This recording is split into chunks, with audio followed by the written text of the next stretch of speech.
Dear Kuya Bono, isang mapagpalang oras po sa lahat. Ako si Concordio, pero tawagin mo na lang ako sa aking palayaw na Cordy. Ang pangalang Concordio ay pangalan ng tatay ni Lolo. Si Papa ang nagbigay sa akin ng pangalan ng kanyang lolo. Simple lang ang buhay na kinamulatan ko. Namuhay kami sa pagsasaka pero hindi ko masasabing mahirap kami kasi napag-aral naman kaming magkakapatid. Hindi nga lang ako nakatapos dahil sa pag-ibig. Malabis na pag-ibig. Si Mona Lisa o si Mona ang babaeng kinabaliwan ko. Hindi siya ang pinakamaganda noong high school kami pero natatangi para sa akin ang kanyang itsura, kilos at estilo. Kaya naman lubha akong natuwa noong magkaroon ako ng pagkakataong maging malapit sa kanya noong third year college na kami. Kahit na alam kong kaya lang siya napalapit sa akin dahil broken siya noon kasi kami break lang nila noon ng boyfriend niyang varsity player na si Adam. Naalala ko pa umuulan noong makilala ko si Mona noong third year high school kami. Transfer siya at nung hapong yon ay sumilong din siya sa waiting shed kung saan ako nakisilong habang naghihintay ng masasakyan pa uwi. Noon pa lang ay tinamaan na agad ako sa kakaibang ganda ni Mona at tinapangan ko ang loob ko noon para kausapin siya. Transfer ka? Ngayon lang kasi kita nakita eh. Bahagya siyang ngumiti sa baitango. Saan ka uuwi? Tanong ko ulit. Carmen. May sundo ka? Meron. Saan ka dati nag-aaral? Tarlac. Yung magulang mo na sa Tarlac. Tumangaw lang ulit siya. Well, kanina ko pa nahalatang matipid siyang sumagot pero inisip kong normal lang yun kasi bago pa lang kaming magkakilala. Dito, kanina ko nakatira. May bahay ba kayo dito? Sa tito ko. Sagot niya tsaka nilingon ang paparating na owner type jeep na agad ding pumara sa tapat ng waiting shed kung saan kami naroon. Humakbang siya palapit sa owner, ni hindi niya binilisan ang hakbang para huwag sana siyang mabasa ng ulan. Mahinhin pa rin siyang lumakad at hinayaan niyang mapatakan siya ng ulan. Sabi ko sa sarili ko noon, sana ulan na lang ako. Para nadampian ko rin ang kanyang mga pisngi.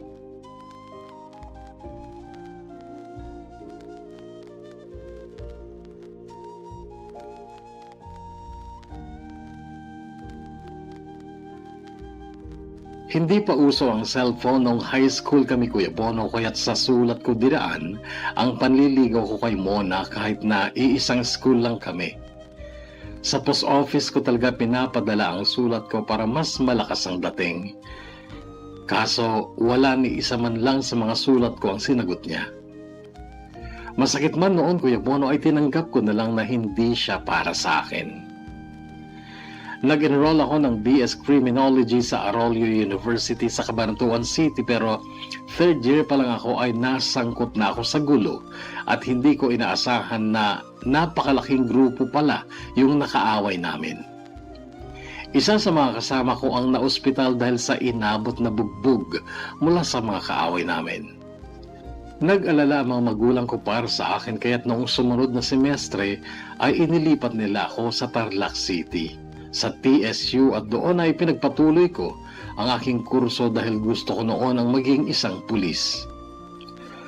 Sa Tarlac State University, Kuya Bono, ay hindi ko inaasahang makikita ko ulit si Mona. Si Mona na dati ay kinalimutan ko na. Binati niya ako na magkasalubong kami. Matamis pa ang ngiti niya. Dito ka rin pala nag-aaral? Sabi niya. Transferi lang, sagot ko. Sumunod na pagkikita namin ay sa mismong kalsada kung saan naroon ang boarding house namin. Nagulat pa siya na makita ulit niya ako. Ikaw na naman, sabi niyang nakangiti. Diyan ako nagkakasera. Sabi ko, sabay turo sa boarding house namin. Talaga? Sa tita ko yan eh. Diyan lang yung amin oh. Sabi niya tsaka tinuro ang bahay na pangatlo mula sa boarding house namin. Magkapit-bahay pala tayo, sabi ko. Obviously. Sige, mauna na ako. Paalam niya. Sinundan ko siya ng tingin, Kuya Bono, dahil noon ay talagang nabuhay ang pag-ibig ko para sa kanya. At kinumbinsi ko ang sarili ko na baka pinagtagpo lang ulit kami ng pagkakataon kasi kami talaga ang nakatadhana.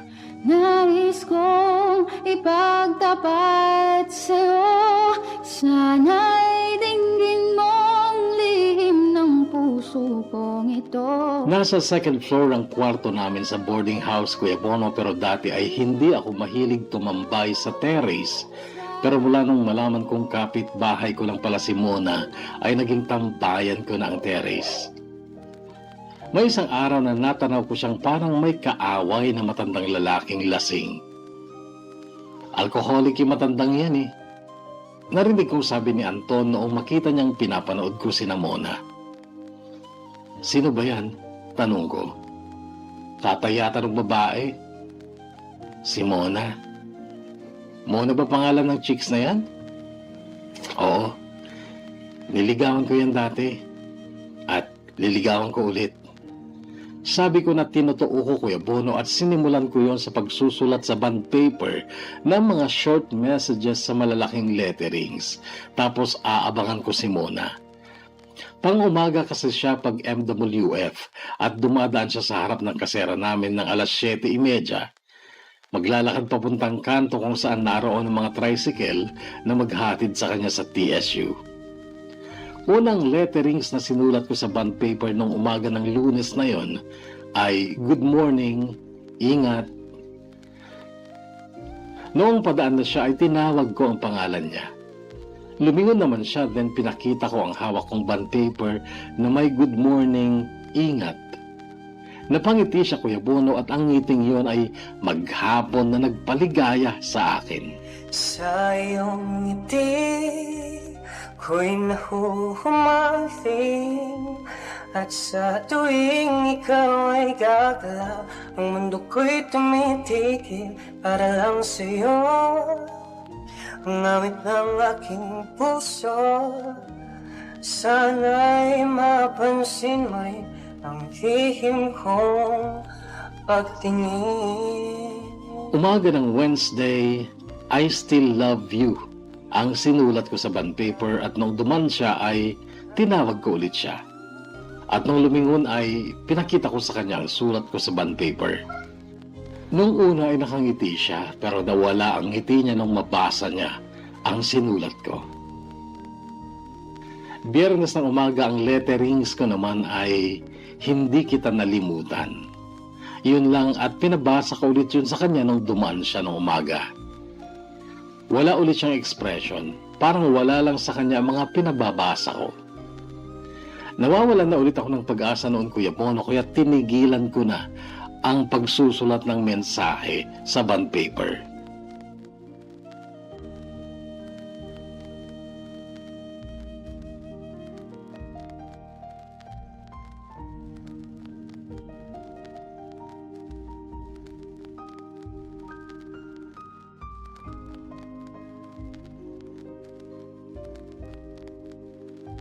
After 2 weeks mula nung magpasya akong tigilan na si Mona, ay hindi sinasadyang nagkasabay kami sa paradahan ng tricycle sa harap ng school. Madilim na noon at pasakay na siya sa nakaparadang tricycle, pero natigilan siya at napatitig sa akin. Nginitian ko. Hindi siya ngumiti, pero sinenyasan niya akong lumapit. Lumapit naman ako sa kanya. Gusto mong maglakad? Tanong niya. Sa totoo lang, pwedeng lakarin yung barangay kung saan kami nakatira. Bakit? Tanong ko. Gusto ko kasing maglakad. Sasabayan mo ba ako? Oo, syempre. Oo. At naglakad nga kami, Kuya Bono, at habang daan ay kinakausap niya ako. Pasensya ka na kung Hindi ko pinapatulan yung mga pa-cute mo sa akin. May boyfriend kasi ako dati. Pero ngayon, wala na kami. Wala akong naisagot sa sinabi niyang ito. Ikaw ba, Cordy? Mahal mo ba talaga ako? Oo, mahal na mahal kita. Gaano mo ako kamahal? Kaya kong gawin lahat para sa'yo. Alam kong narinig niya ang sinabi ko pero wala siyang reaksyon. Sa malayo siya nakatingin habang marahan ang paghakbang. Banag sa kanyang anyo na hindi siya okay. Maya-maya ay muli siyang nagsalita. Hindi na ako mag-aaral. Huling pasok ko na kanina. Bakit naman? Maraming problema. Magtatrabaho na lang ako sa Maynila. Ano ba yung problema mo? Marami, Cordy. Huwag mo nang alamin kasi ako mismo wala akong solusyon. Kaya tinatanggap ko na lang. Ayaw niyang i-specify sa akin kung ano ang problema niya, Kuya Bono, hanggang sa nabago na ang topic namin. Pero tiniyak ko na bago kami maghiwalay nung gabing yun, ay magkakaroon pa rin kami ng communication. Noon kasi ay may cellphone na ako, dipindot nga lang. Kaya tinanong ko kung ano ang number niya pero ang sagot niya ay wala daw siyang cellphone. Ang ginawa ko ay sinulat ko sa papel ang cellphone number ko tsaka ko binigay sa kanya. Mag-text ka sana kapag nasa Maynila ka na. Sige, sagot niya. Huminto ako sa harapan ng kasera namin. Pero pinanood ko pa rin siyang maglakad hanggang sa makarating siya sa bahay nila na 3 bahay lang ang layo sa akin. Masaya ako nun, Kuya Bono, kasi nakapag-usap kami ng matagal at alam kong may problema siya at gustong-gusto ko siyang tulungan. Ganun naman talaga, di ba? Gusto mong pasanin ng pasanin niya dahil ayaw mo siyang mahirapan. Kasi mahal mo siya.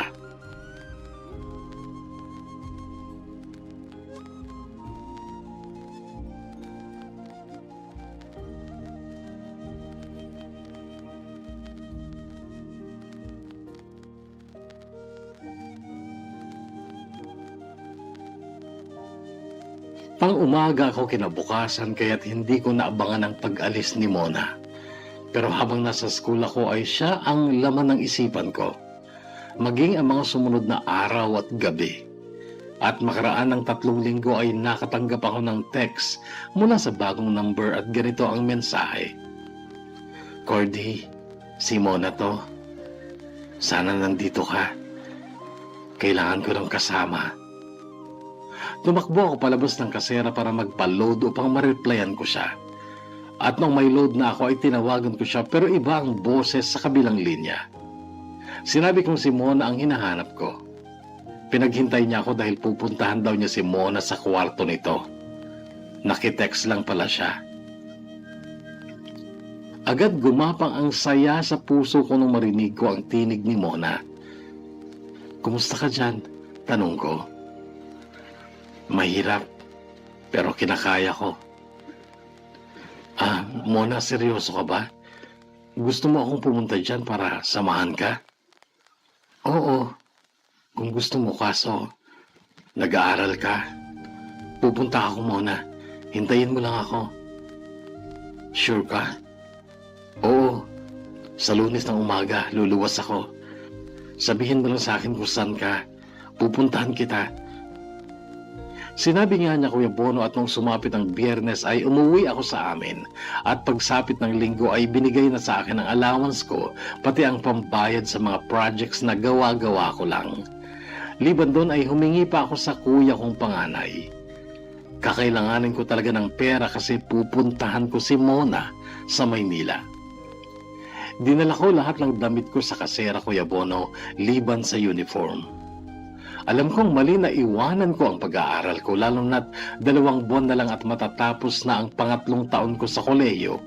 Pero gusto kong puntahan si Mona. Gusto ko siyang makasama. Yun ang sigaw ng puso ko at yun ang sinunod ko.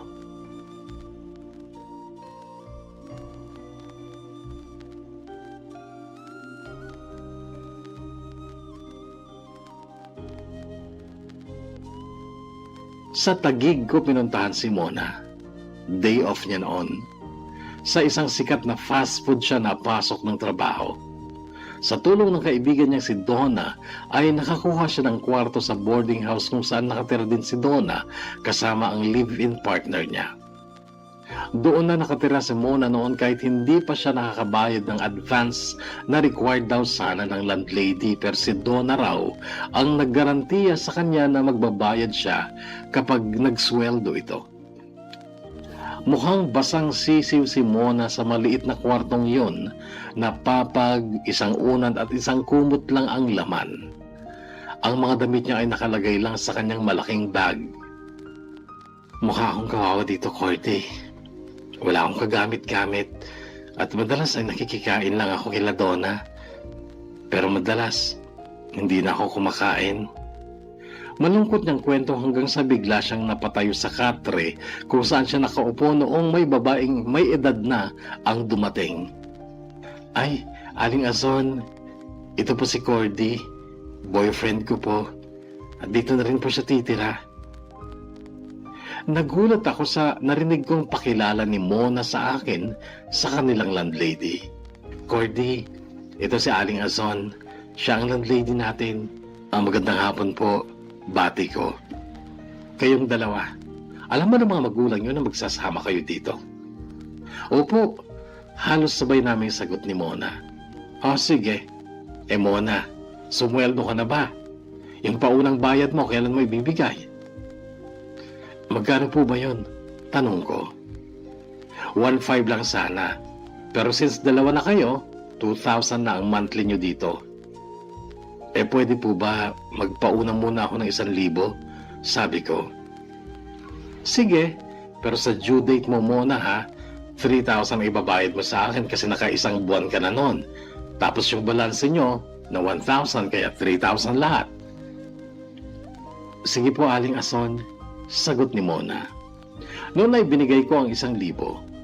May natira pa ang mahigit 1,000 noon sa wallet ko. Noong umalis si Aling Azon ay nakatingin ako kay Mona. Kailangan natin magkunwari na mag-boyfriend tayo, Cordy, para hindi mo na kailangan umupo ng sarili mong kwarto. Magkunwari? Ulit ko. Napatingin siya sa akin. Oo, dito ka sa lapag matutulog. Dito ako sa katre. At bukas, maghanap ka rin ng trabaho. Magtulungan tayo dito. Mona, bakit hindi na lang natin totohanin? Bakit kailangan pang magkunwari? Cordy, hindi pa naman kita lubos na kilala at wala pa akong nararamdaman para sa'yo. Pero kung makikita kong okay ka naman pala, malay mo, matututunan din kitang mahalin. Napaisip ako, Kuya Bono, hindi ako naging masaya sa mga sinabi niya.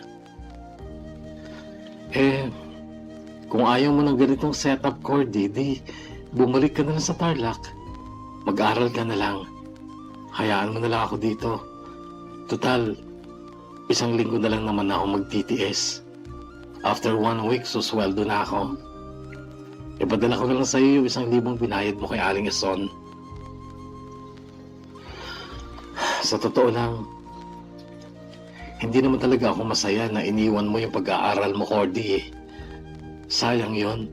At alam ko din na hindi ka nagpaalam sa mga magulang mo na pupunta ka dito. Alam kong magagalit sila sa'yo. At kasalanan ko kasi pinapunta kita dito. At para hindi na ako makonsensya, mabuti pa siguro bumalik ka na lang ng Tarlac. Mag-aaral ka na lang doon. Hayaan mo na ako dito.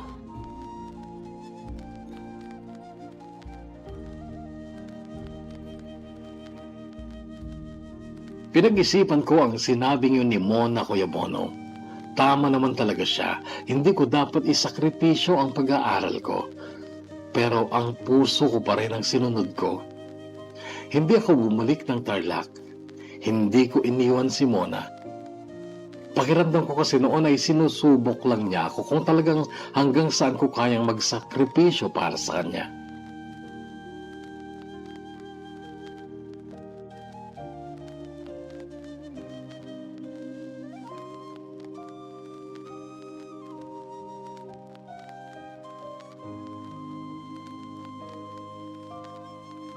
Napasok ako bilang pahinante ng truck na nagsusupply ng grocery items sa mga tindahan.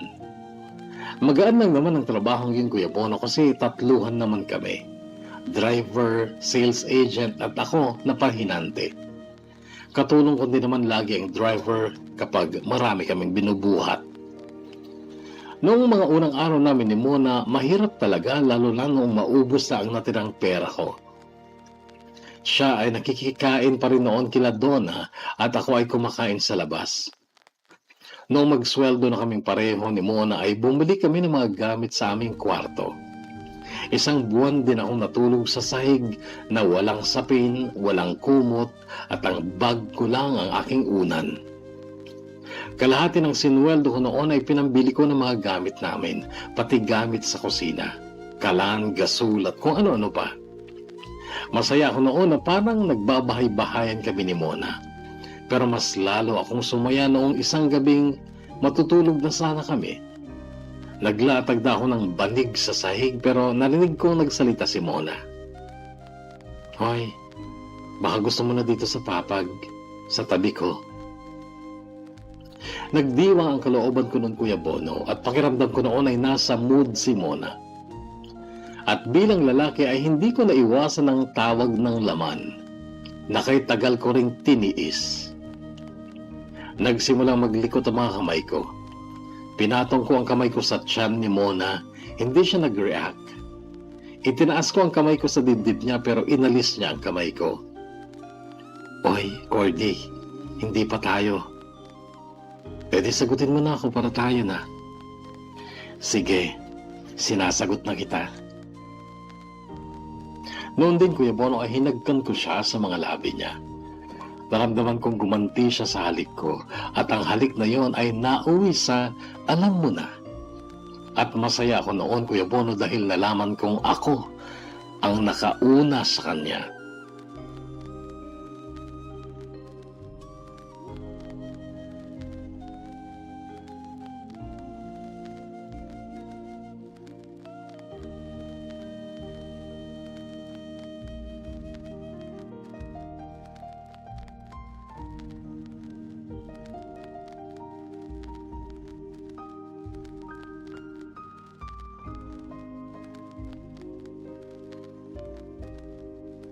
Ramdam kong nakikiayon sa akin ang panahon noon, Kuya Bono, at dahil doon ay lalo pa akong na-inspire na magtrabaho para sa amin ni Mona. Lagi siyang panggabi sa trabaho kaya't ako lang lagi ang nauunang makauwi. Nagluluto na ako, naglalaba, tapos bago mag alas 11 ng gabi ay susunduin ko na siya. Malapit lang ang McDo sa tirahan namin kaya't nilalakad ko lang. Pagdating namin, tsaka pa lang kami kakain ng sabay. At maligaya kami, Kuya Bono. Kontento ako sa buhay ko noon, pero hindi ko akalain na hindi pala yon magtatagal. 5 buwan mula nung maging kami ni Mona ay nag-endo siya, end of contract. Natapos na ang panahon ng pagtatrabaho niya sa McDo. Pero may malilipatan daw siya sa Laguna. Laguna? Bakit doon pa? Ang layo. Bakit hindi ka na lang dito sa Taguig maghanap ng trabaho? Maganda ang pasweldo doon. Tsaka may kasama ako doon, kaibigan ko. Kaming dalawa ang magkatrabaho doon. Umalis nga siya, Kuya Bono, at naiwan ako sa Taguig pansamantala kasi hindi ako basta-basta makakaalis sa trabaho ko. Kailangan ko maghintay ng 15 days bago ako makapag-resign. Usapan namin ni Mona na susundan ko siya sa Laguna. May cellphone na rin siya noon kaya nakapag-text at tawagan kami naman lagi. Noong huling araw ko sa trabaho ay hindi nagre-reply sa mga text ko si Mona.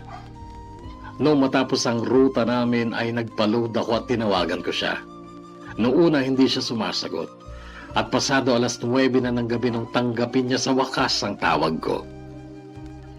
Ba't di ka nagre-reply? Di mo rin sinasagot yung mga tawag ko. Busy lang ako kanina. Pupunta na ako dyan bukas. Huling araw ko na sa trabaho ko kanina. Nakuha ko na ang sweldo ko. I-text mo sa akin yung eksaktong address mo dyan. Huwag na, Cordy. Ha? Huwag ka na pumunta dito. Bakit? Napag-isip-isip ko na ayoko na. Anong ibig mo sabihin? Ayoko na, Cordy. Ayaw ko na sa relasyon natin.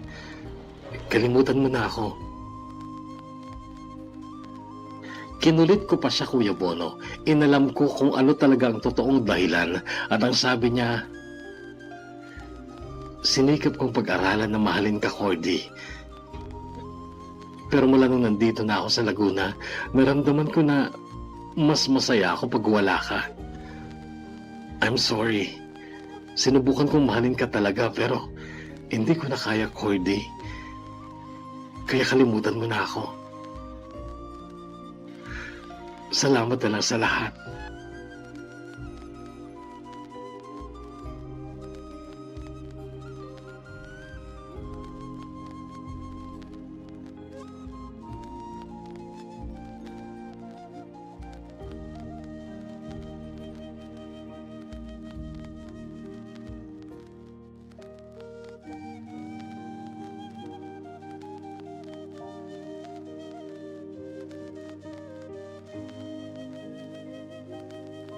Tatlong araw pa ako sa Taguig, Kuya Bono. Sinubukan ko pa rin maghanap ng panibagong trabaho pero nabigo ako hanggang sa naglakas loob na lang akong umuwi dito sa amin.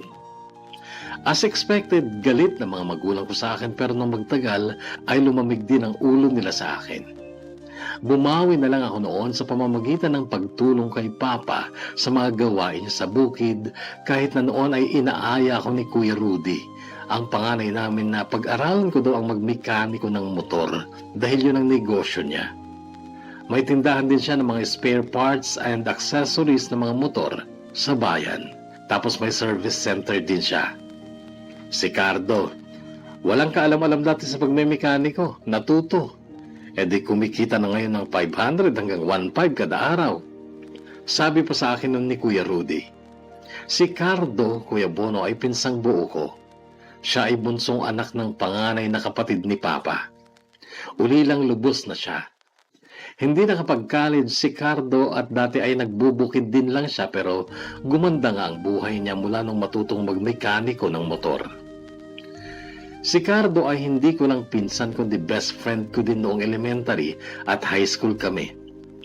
Naghiwalay lang kami nung mag-college na ako dahil siya ay hindi na nakapag-kolehiyo. Pinili kong tumulong na lang kay Papa sa bukid. Kailangan kong magpalakas at bumawi sa kanya sa katarantaduhang ginawa ko sa pag-aaral ko.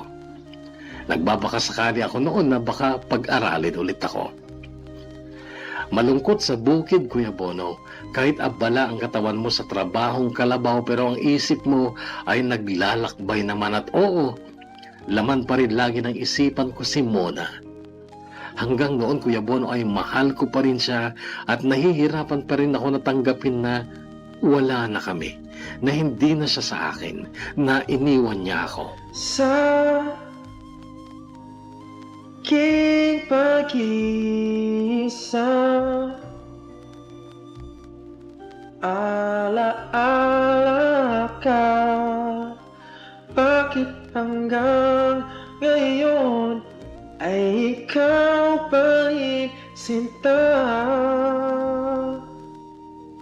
May isang gabing inaya ako ni Cardo sa birthday ng kaibigan niyang si Wally sa kabilang baryo. Napakasaya ng gabing yun, Kuya Bono. Sky is the limit ang inuman at may mga chicks pa. Nasa abroad kasi ang mga magulang ni Wally kaya't solo niya ang bahay nila at wala talagang nakikialam sa amin. 5 magagandang babae ang naroon noon, naka-table sa amin. Sina Cheska, Eileen, Tina, Imelda at Jenny. Si Jenny ang type na type ko noon, Kuya Bono, at siya ang pinormahan ko pero hindi ako ang type niya. Nagkalasingan kami hanggang sa dumating sa puntong kanya-kanya na kami ng partner at si Imelda o Melda ang naiwan lang kaya't siya ang tinabihan ko. Maganda naman si Imelda, Kuya Bono. Maamo ang mukha pero morena at simpleng-simple lang pumorma. Napagtanto ko na medyo conservative si Imelda kasi panay ang tabig niya sa kamay ko kapag chinachansingan ko siya. Kaso, lasing din siya at hindi siya ganun kalakas para mapaglabanan ang tama ng alak at kademonyohan ko. Nahulog din siya sa mga kamay ko. Naangkin ko siya at kahit lasing ako ay sigurado akong virgin siya nung makuha ko siya kasi masakit, masikip, pero nakaraos pa rin naman.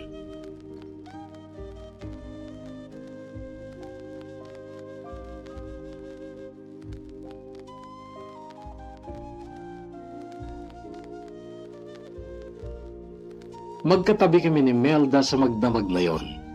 Pero nung magising siya ay umiyak siya. Nilapitan siya ng iba pang mga babae noon at nag-alala para sa kanya.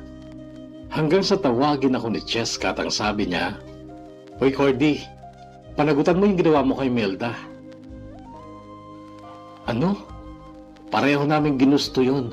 Tsaka hindi ko naman siya syota." "Yun pala Cordy eh. Hindi mo pala siya syota, pero ginalaw mo." "Pareho namin gusto yung nangyari." "Lasing siya kagabi, Cordy." "Lasing din ako." "Cordy, criminology student ako. At ikaw din, di ba? Alam natin ng batas. Pwedeng i-declare na rape ang ginawa mo kay Melda. Gusto mong makulong?" "Hindi." "So, panagutan mo si Melda."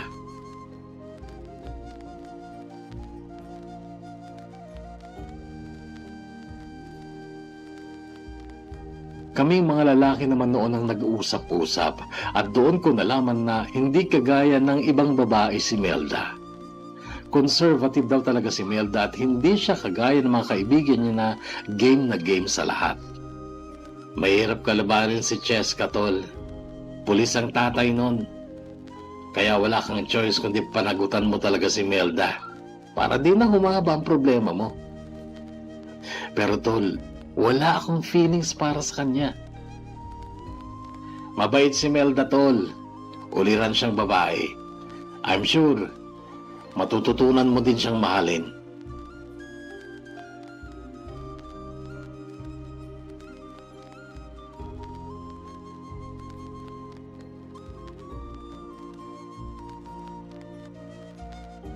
Hindi ako pinatahimik ni Cheska, Kuya Bono, kaya't makaraan ng 4 na araw ay kinausap ko ang mga magulang ko.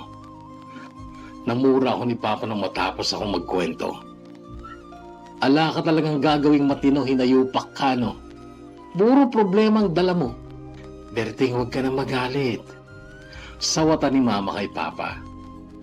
"Nangyari na. Wala ka nang magagawa kundi ipakasal sila." "Kasal?" Bulalas ko. "Abay, ikaw ang nagkwento, Cordy, na tinutulungan ng anak ng pulis si Melda. At kahit saan mo tingnan, dihado ka.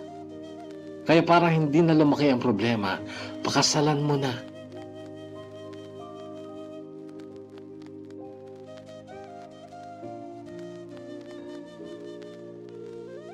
Kuya Bono, wala na akong nagawa para kontrahin ang magulang ko kasi sa totoo lang, kasalanan ko naman talaga. At aminado ako na takot din ako kay Cheska. Matalino siya at matapang na babae at alam kong mahal niya ang kaibigan niyang si Melda. Nag-usap-usap na lang kami ni Cheska dito sa bahay. Wala palang magulang si Melda. Disgrasyada din pala ang nanay niya kaya't sila lang mag-ina noon ang nabuhay at kailan lang muling nakapag-asawa ang nanay niya ng taga-Romblon at doon na ito nakatira. Noon ay nakatira lang si Melda sa bahay ni Cheska para siyang katulong doon kaya't lumalabas talaga na ang guardian ni Melda noon ay yung magulang ni Cheska, ang nanay nitong kapitana ng barangay nila at ang tatay nitong pulis. Wala talaga kaming laban, Kuya Bono, kasi 17 lang pa noon si Melda at ako 5 buwan pa noon bago ako mag-21. Dahil wala ang nanay ni Melda, walang parental consent, kaya't hindi kami pwedeng ikasal. Dahil doon ay nagdesisyon silang dito na sa amin tumira si Melda habang hinihintay namin ang nanay niya. Nagsama nga kami ni Melda, Kuya Bono, dito sa bahay, sa kwarto ko. Pero dahil sa hindi ko siya mahal, ay kung anong damdamin ko ay yun ang lumalabas na pakita ko sa kanya. Hindi ko siya pinaasa na matututunan. Hindi ko siya pinaasa na matututunan ko din siyang mahalin. At dahil doon ay naunawaan ko ng lubos si Mona kung gaano kahirap din para sa kanya noon na pakisamahan ako kahit hindi pala niya ako mahal. Mabuti pa nga si Mona, Kuya Bono, kasi sabi niya, pinag-aralan daw niya akong mahalin, pero si Melda, hindi ako nag-aksaya ng panahon para pag-aralan siyang mahalin.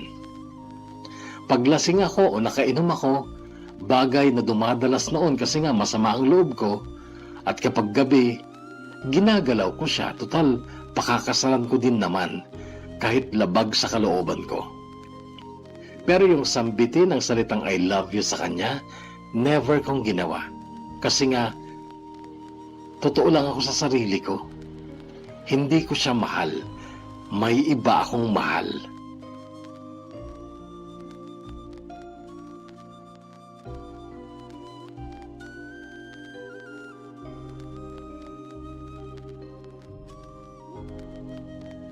Gustong gusto si Melda ng magulang ko. Masipag kasi siya sa bahay at magaling magluto.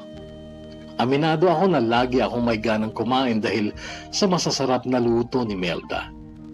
Sabi nila, the way to a man's heart is through his stomach. Hindi pala yun totoo kasi oo, nilalantakan ko ang mga luto niya. Pati ang katawan niya kapag nag-iinit ako. Pero nanatiling wala siyang lugar sa puso ko. Kasi ang laman pa rin ng puso ko noon ay walang iba kundi si Mona. Si Mona na biglang nag-text gamit ang bagong number. At bigla akong napatayo sa kinauupuan ko nang malaman kong siya ang nag-text.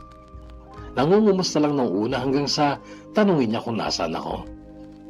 Dito sa amin, sagot ko. Ikaw, nasa Laguna ka pa rin ba? Nandito na ako sa Taguig. Sagot niya. Hanggang sa nagkwento na siya na natanggal daw siya sa trabaho sa Laguna dahil siniraan daw siya ng mga katrabaho niyang babae.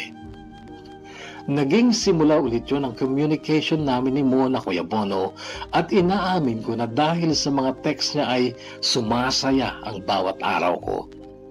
At muntikon kong masuntok sa mukha si Melda nung gabing mahuli ko siyang pinakialaman ng cellphone ko at nagbasa ng mga messages.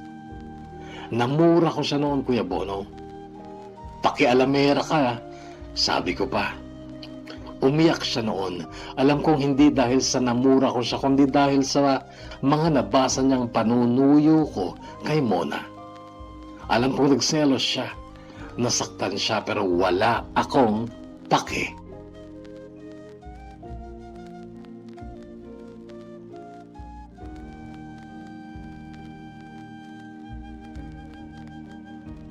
Hanggang sa dumating ang isang gabi, nag-text si Mona. Tinanong niya kung talagang mahal ko pa raw siya. Sabi ko oo. Hindi ka nawala sa isip ko. Sabi ko pa. Kung uuwi ako dyan sa inyo, pakakasalan mo ba ako? Tanong pa niya. Oo, syempre. Ganon agad ang sagot ko, Kuya Bono, kahit alam kong mahirap mangyari yun dahil kasama ko si Melda. Kaya lang sabi ko sa sarili ko noon ay gagawan ko ng paraan at kailangan sa babaeng mahal ko ako makakasal. Kinabukasan noon, August 23, 2003, bandang alas 11 ng umaga, nasa bukid ako, sa kubo, nag-iisa, at nakatunga nga habang hinihintay ang pagtila ng ulan. Malakas ang ulan noon kaya't hindi ako makagawa sa bukid. Si Papa noon ay nasa bayan dahil meeting nilang magsasaka. Ka-text ko noon si Mona. Naglalambingan kami sa text. Pinagkukwentuhan namin yung mga masasayang sandali namin noon sa Taguig. Noong magkasama kami sa isang kwarto. Nang makita kong paparating si Melda. Inaasahan ko siyang darating kasi magdadala siya ng tanghalian ko, pero hindi ko inaasahan kahit malakas ang ulan ay lumusong siya. Nanginginig siya sa ginaw nung makarating siya sa kubo. Hindi ko siya pinansin kahit nung ihanda niya na ang pagkain ko. Kain ka na. Narinig kong sabi niya pero nire-replyan ko noon si Mona sa text. Magpaalam ka muna kay Mona. Sabihin mong kakain ka lang saglit. Sabi pa ni Melda na parang nagdulot sa akin ng inis. Siguro pinakialaman mo na naman ang cellphone ko kagabi, no? Inis na tanong ko sa kanya. Hindi siya sumagot. Napakapakialamera mo talaga.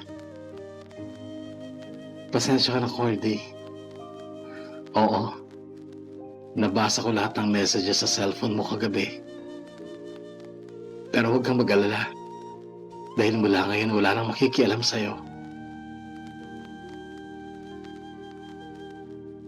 Narinig ko ang mga sinabing ito ni Melda pero hindi ko siya nilingon man lang. Pero sa sulok ng mga mata ko ay nakita ko na bumaba siya mula sa sahig ng kubo at muli niyang isinuot ang kanyang jacket na basa na. Aalis na ako, Cordy. Hindi ko na ipagpipilitan ang sarili ko sa'yo. Masakit man sa akin kasi kahit ganyan ang ugali mo, natutunan na kitang mahalin. Pero tinanggap ko na din na hindi mo ako mahal dahil may mahal kang iba. Si Mona. Hahayaan ko na lang kayong lumigaya. Salamat na lang sa lahat. At kung masaya ka sa piling niya, hindi ko mapipilit pa. Pag-uwi ko kinahaponan sa bahay ay wala na nga si Melda. At nagdulot sa akin ng matinding saya. Totoo nga, malaya na ako. Wala na akong problema. Noon pala ako bahagyang nakaramdam ng awa para kay Melda, Kuya Bono. Hindi ko alam na ganun pala talaga siya kabait. Kasi ibinigay niya ang kalayaan ko.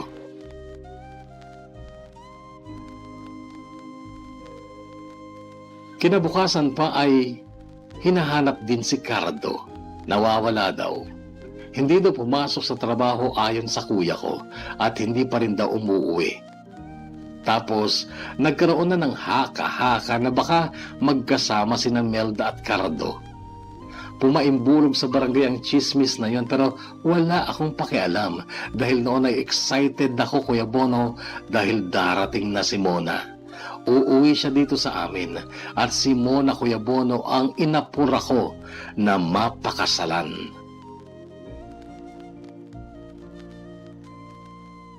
Oo, Kuya Bono, December 12, 2003 ay nagpakasal kami ni Mona.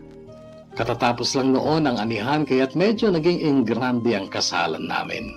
At sobra-sobra ang naging kaligayahan ko noon, Kuya Bono, dahil sabi nga nila sa hinaba-haba ng prosesyon sa simbahan din ng tuloy. Maligayang maligaya ako noon, Kuya Bono, dahil ang babaeng nakatuluyan ko ay ang babaeng pinakamamahal ko. Malabis din ang pasasalamat ko noon sa Diyos dahil itinadhana niya na si Mona ang maging asawa ko. At ngayon nandito na, palaging hawakan ang iyong mga kamay.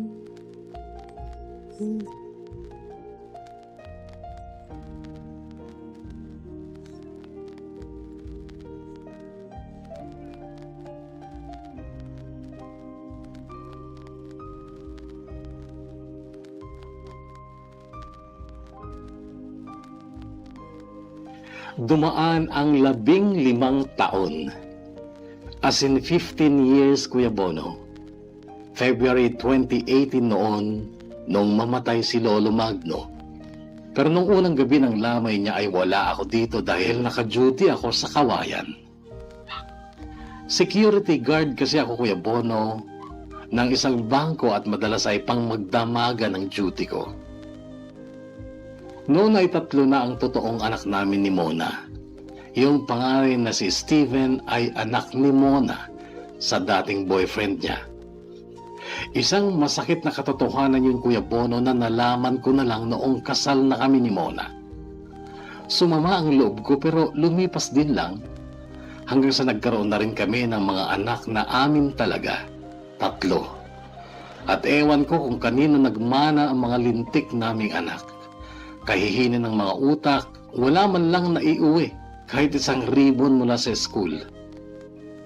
At yung anak ni Mona na si Steven, kahit ilang beses ko nang binugbog, pasaway pa rin. Dahil sa konsumisyon, Kuya Bono, ay kay aga kong tumanda, kay agang namuti ang mga buhok ko. Pero si Mona, maganda pa rin na mukha kasi alaga niya ng mga kung ano-anong cosmetics na pilit niyang pinabibili sa akin, kahit kapos na kami sa pera. Kahit wala na kaming maiulam, basta meron siyang pampaganda. Maganda pa rin ang mukha niya at makinis pa rin ang balat niya. Pero mataba na siya. Hindi na siya sexy. Patong-patong na ang bilbil niya. Tamad din kasi si Mona, Kuya Bono, kaya't hindi na e-exercise ang katawan niya. Maglalaba lang yan kapag tambak na at itataon pa niya na day off ko para matulungan ko siya. Hindi sila close ng mama ko. Nagpaplastikan lang sila. Minsan pa nga noon ay nag-away sila dahil ikinumpara kasi ni Mama si Mona kay Melda. Si Melda na talagang gustong-gusto niya.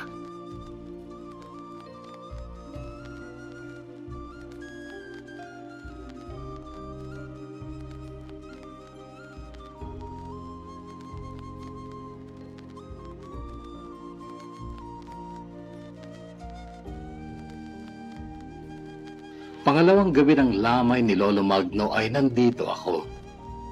At ako pa ang nakakita mismo sa pagdating ng isang kotse na pumarada sa harap ng bahay ni na Kuya. Nasa likod kasi ng bahay ni na Kuya ang bahay ni na Lolo at Lola at doon nakaburol si Lolo.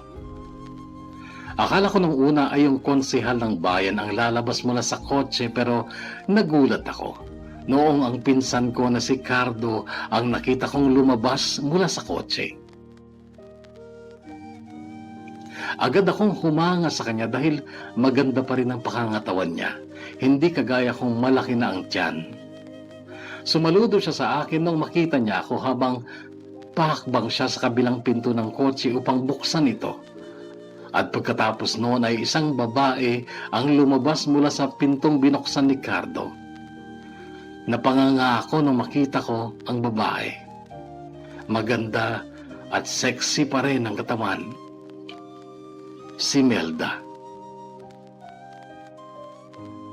Sumunod na bumukas ang panglikod na pinto ng kotse at isang gwapong binatilyo ang lumabas na may kasunod ding batang babae na napaka-cute din ang mukha at pananamit. Naunang humakbang si Cardo palapit sa akin. Insan, bati niya sa akin, nakipag-alamano. Long time no see sabi ko. Oo, 15 years. Sa wakas, nakauwi na din dito. Kung di pa namatay si Lolo, di ka pa maliligaw dito sa atin sabi ko. Na iniiwasan kong mapasulyap kay Melda, pero kahit sa sulok ng mga mata ko ay nakikita ko ang kagandahan niya, ang kaseksihan niya. Oo nga pala, insan. Untag sa akin ni Cardo sabay akbay sa binatilyong katabi niya. Eto si Jordan. Anak, eto talaga ang papa mo. Papa Cordy mo. Nagulat ako sa sinabing yun ni Cardo, Kuya Bono, na pako ang titig ko sa binatilyong pinakilala niya sa akin na anak ko daw. Hindi ko alam ang sasabihin ko. Si Jordan naman ay nakatitig lang sa akin. Walang ekspresyon ng mukha niya. Magmano ka, anak. Narinig ko utos ni Melda kay Jordan. Nagmano ka sa akin ng binatilyo. Good boy itong si Jordan, insan. Consistent first honor ng elementarya. Graduate na valedictorian. At top 5 lagi ngayong high school na siya. Narinig kong kwento pa ni Insan Cardo na natigil lang noong magmano naman sa akin ang batang babae. Eto naman si Mika, anak namin ni Melda. Lagi ding honor yan. Nakangiti pa rin kwento ni Cardo. Ngumiti din ako pero pilit lang. Kasi sa totoo lang, hiyang-hiya ako sa kanila. Binago ko na lang ang topic namin noon. Mukhang asenso ka na, insan na. Pakotse-kotse ka na lang ngayon, sabi ko. Sikap at tiyaga lang, insan. Nung una, nagbukas si Mrs. ng maliit na karinderya at kumita naman hanggang sa lumaki. At ako naman ay nag-buy and sell ng motor nung una, tapos nung 2016, nagbukas din ako ng tindahan ng spare parts ng motor na meron ding service center. At okay naman kahit paano kumikita naman. Kwento pa ni insan na pilit ko lang nginitian din kahit napakiramdam ko ay sinasampal na ako. Mabuti na lang at nagpaalam na silang tutuloy sa burol. At ako naman ay pumasok na sa kwarto namin ni Mona na noon ay naghihilik na ng napakalakas. Napaluha ako, Kuya Bono. Iyak actually kasi parang sumapalpal sa akin ang katotohanan na sinuwerte sina Melda at Cardo samantalang ako minalas.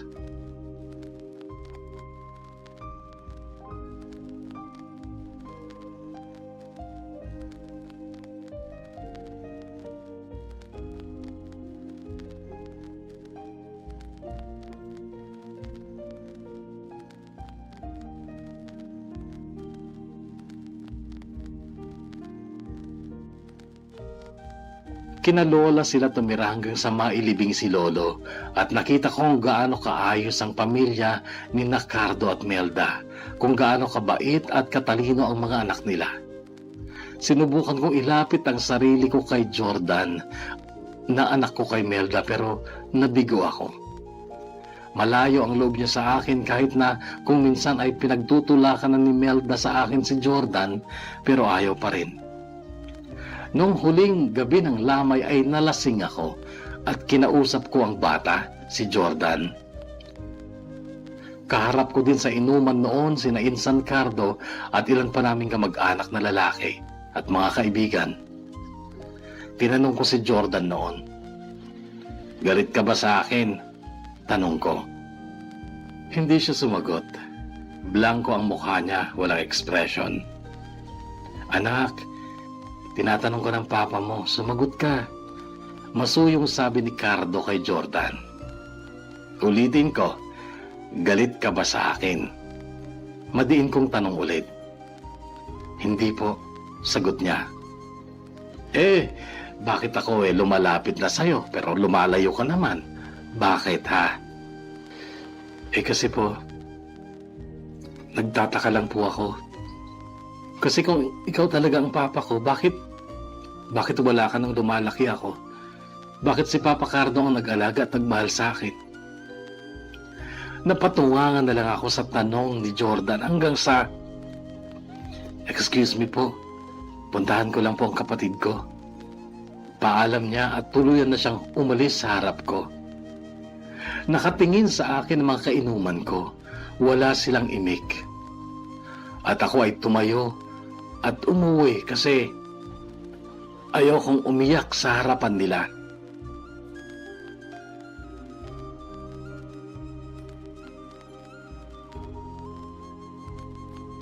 Kuya Bono, ang aking kwento ay halimbawa na hindi sa lahat ng pagkakataon ay tama na puso ang sundin mo. Magsisi man ako na si Mona ang pinakasalan ko ay wala na rin mangyayari. Pero naiisip ko kung si Melda siguro ang napangasawa ko, siguro ganun din kagandang pamilya ko. Oo, naiinggit ako, inaamin ko yan.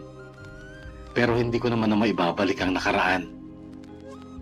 Kaya kung ano man itong naging kapalaran ko, haharapin ko na lang. Tanggap ko na rin na siguro nakarma lang ako kasi hindi ako nakonsensya noon sa pagturing ko kay Melda. Hanggang dito na lang, Kuya Bono, ang kwentong ito ng buhay at pag-ibig ko na sana po ay kapulutan ng aral ng mga taong hindi pa nag-aasawa. Gamitin niyo rin po ang utak at higit sa lahat, ang konsensya. Maraming salamat, Kuya Bono, kung ang kwentong ito ay mabasa mo sa iyong programa. Gumagalang at nagpapasalamat, Cordy. Sayang ang mga sandali pinalipas ko. Naroon ako.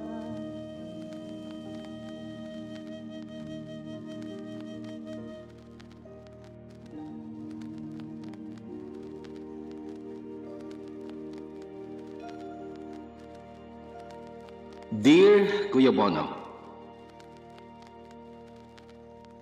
kumusta ang lahat ng kahugot? Mahigit 4 na taon na rin palang nakalipas mula nung mabasa ang unang kwentong pinadala ko. Sana'y sariwa pa sa alaala nyo ang mga pangyayari noon.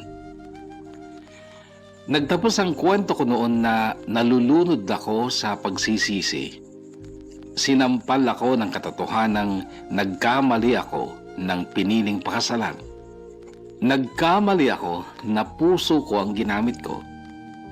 Si Mona ang pinakasalan ko at hindi si Melda na pinaasa ko lang.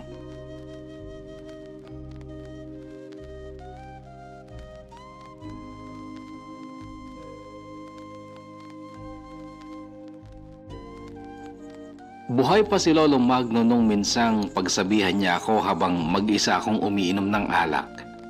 Aburido ako noon, konsumido sa mga anak at sa asawa ko. Nagsisisi ka na ba na pinaalis mo si Melda dito, Cordy? Nakangising tanong ni Lolo. Tutok ang mga mata niya sa mukha ko. Nakangiti siya. Ngiting alam kong ang ibig sabihin ay, "Be, buti nga sa'yo, bobo ka kasi." Mahilig mang ganon si Lolo Magno maski sa mga bata. Kapag may nagawa silang kapalpakan dahil hindi sinunod ang turo o payo niya, "Be, buti nga sa'yo, ang tigas kasi ng ulo mo, hindi ka nakikinig sa akin." At yung tanong niyang yun noong kung nagsisisi na daw ba akong pinaalis ko pa si Melda ay kinontra ko na lang, itinama. "Lo, alam mo hindi ko siya pinaalis. Kusa siyang umalis. At alam na alam mo din, Lolo, na sumama siya kay Insan Cardo."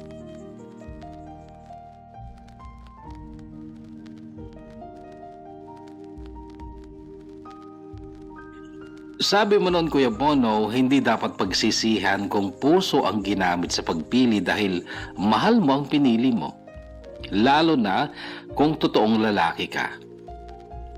Hindi ako sumang-ayon noon sa sinabi mong yun kasi nga ako mismo ang nakaranas pumili gamit ang bawat pintig ng puso ko, pero that time na nagpadala ako ng sulat ay nasa akin yung pagsisisi.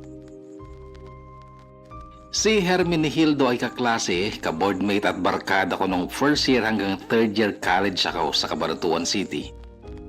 Naging ganap siyang pulis subalit minala sa isang engkwentro dahilan upang maging PWD siya dahil naputulan ng 2 paa noong 2017. Nagsimula kaming magkaroon ulit ng communication ni Hermenegildo noong 2018. Noong pumanaw si Lolo Magno kung saan nakapag-post kasi ako sa Facebook para sa mga kamag-anak at mga kaibigan ng lolo ko. Isa si Hermenegildo sa mga nakakita ng post ko dahil sa isang common friend sa Facebook namin na nag-comment. Inad niya ako. Nakangiti naman akong kinonfirm ang kanyang friend request dahil bumalik kaagad sa alaala ko ang mga kalokohan namin nung college kami sa Cabaratuan City. Una na sa kalokohan namin ni Hermenegildo noon ay ang pagtawag namin sa isa't isa ng buo naming first name. Hindi kami nagtatawagan ng palayaw kaya nga nasanay akong tawagan siyang Hermenegildo sa halip na Hermi at ako'y tinatawag naman niya kahit saan sa pangalan kong Concordio sa halip na Cordy. Dahil pa rin sa babae noon ay nag-a-attend kami sa prayer meeting sa isang religion ng babaeng nag-anyaya sa kanya, si Angela. Para lang makasama niya ito, kaya lagi kaming sumasama. Naging ka-close pa namin ng isang pastor, si Pastor Nico, pero pareho kami ni Hermenegildo na hindi natuloy umanib sa religion na yon dahil binasted naman siya ni Angela.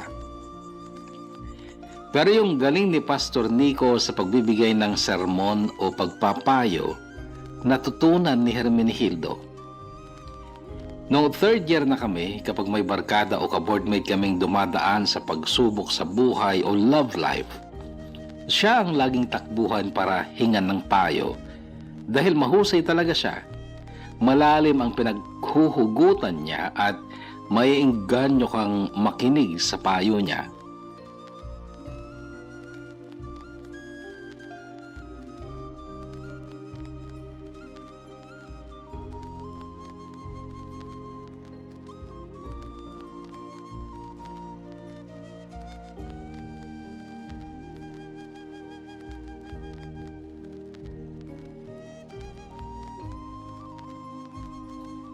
"38 years old na ako nung muli kaming magkita ni Melda. Noong pangalawang gabi ng lamay ni Lolo Magno, year 2020 noon.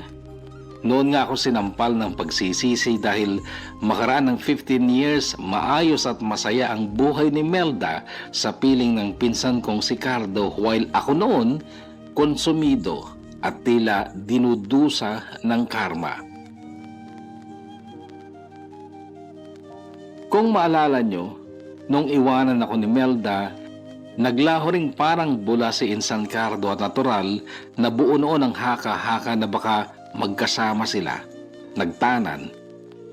Pero walang nakakaalam kung saan sila nagpunta.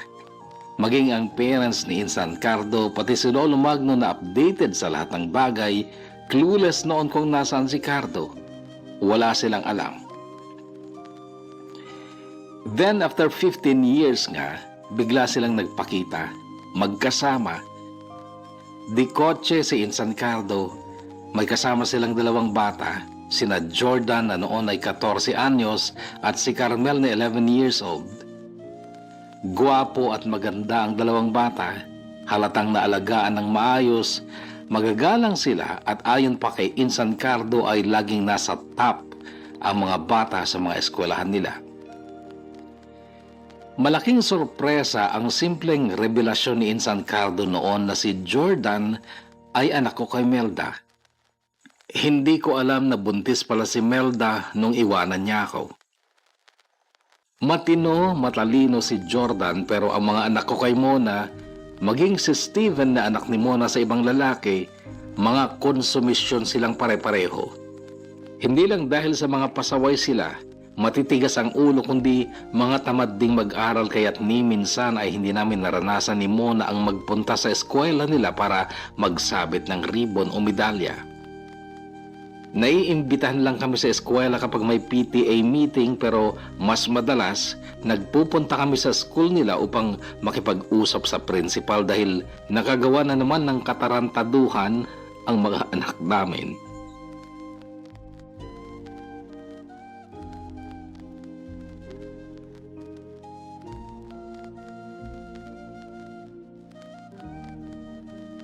Noong binata pa ako, lalo na nung college pa ako sa Cabanatuan, tarantado din ako. Kung bugbugan lang, hindi ako umatras at madalas mangyari noon yon dahil kasama kami ni Hermenegildo sa isang fraternity. Pero dahil sa frat ay nahinto ako at nalipat ng eskwela sa Tarlac City. Subalit mula nung maging kami ni Mona, lalo na nung nagsama na kami sa Taguig, binago ko ang sarili ko. Hindi na pwedeng pairalin lagi ang init ng ulo dahil baka mapahamak ako at kapag nangyari yon, baka mahiwalay ako kay Mona. Pero yung pagiging basagulero ko pala, namana ng mga anak ko kay Mona pero bakit hindi minana ng anak ko kay Melda? Kay Tino ni Jordan. Samantalang sina Monray, Dio at Ezra, mga anak ko kay Mona, puro mga sanggano. Naging marunong pala sa buhay si Melda. Nag-open ng karinderya para matulungan si Cardo sa pamumuhay nila sa Romblon. Samantalang si Mona, sa bahay lang pero tamad pa kaya nga tumaba. Bottom line, Kuya Bono, minalas talaga ako sa asawa maging sa mga anak. Sino nga bang hindi makakapagsabing kinarma ako?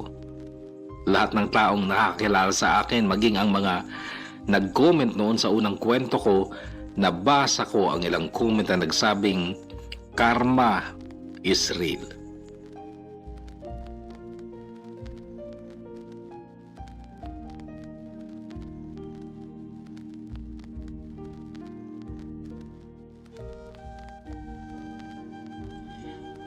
Pero may isang tao lang, Kuya Bono, na nagsabing hindi ako kinarma. Ang taong ito ay si Hermenegildo, ang college friend ko na naging mahusay sa pagbibigay ng pagpapayo.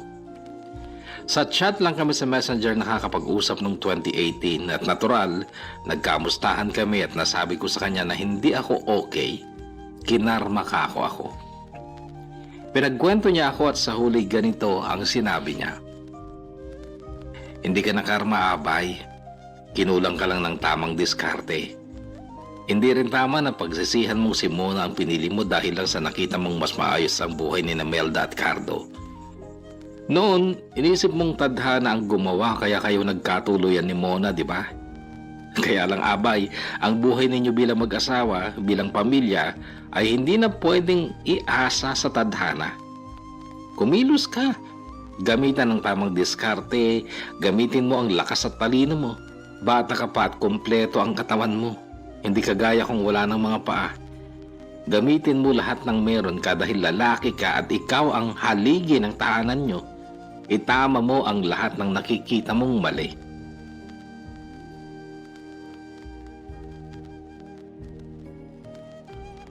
Noon, Kuya Bono, ay napag-combine ko ang payo mo sa akin noon at ang payo ni Hermenegildo.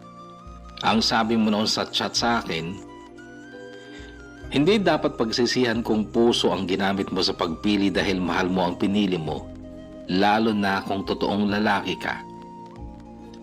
Yung panghuling sentence mo talaga, lalo na kung totoong lalaki ka. Na-realize ko, ang totoong lalaki ay hindi lang puro tapang at lakas na siyang ginamit ko nga sa aking pamilya kaya oo, hindi naging epektibo. At na-realize ko may kulang pala talaga sa diskarte ko. At ang kulang na yun ang pilit kong hinanap at pinunan dahil baka sakali, maayos ko pa ang pamilya ko.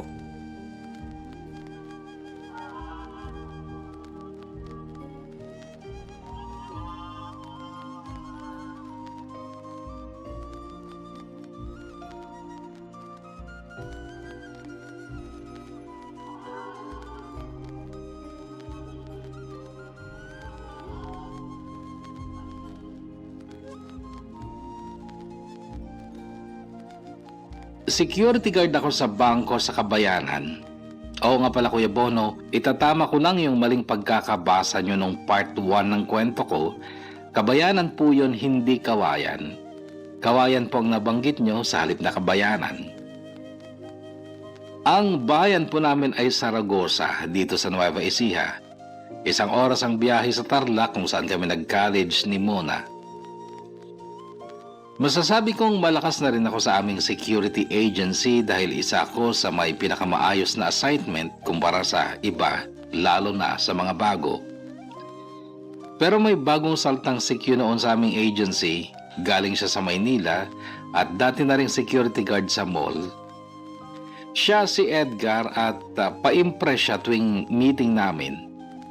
Bagong salta pero kinukontra ang opinyon ng aming senior supervisor. Ang topic noon ay kung paano mo matutumbok ang isang tao na may masamang balak kung nakahalo siya sa mga clients o customer. Halimbawa, hold-upper o shoplifter.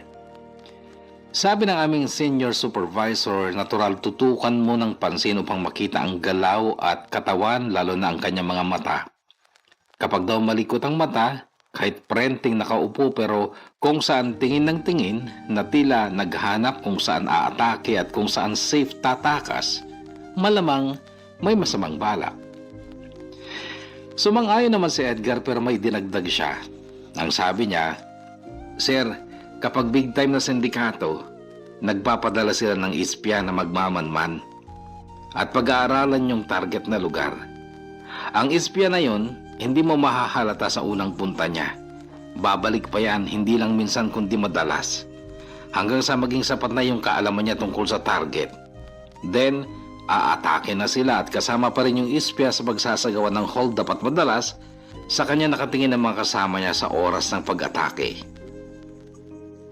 Senior na ang aming supervisor noon at para lang matigil si Edgar sa diskusyong gusto niyang humaba ay sumang-ayon na lang ang supervisor sa pagsasabing, "Okay, so ano ang conclusion sa observation mo, Sarmiento?"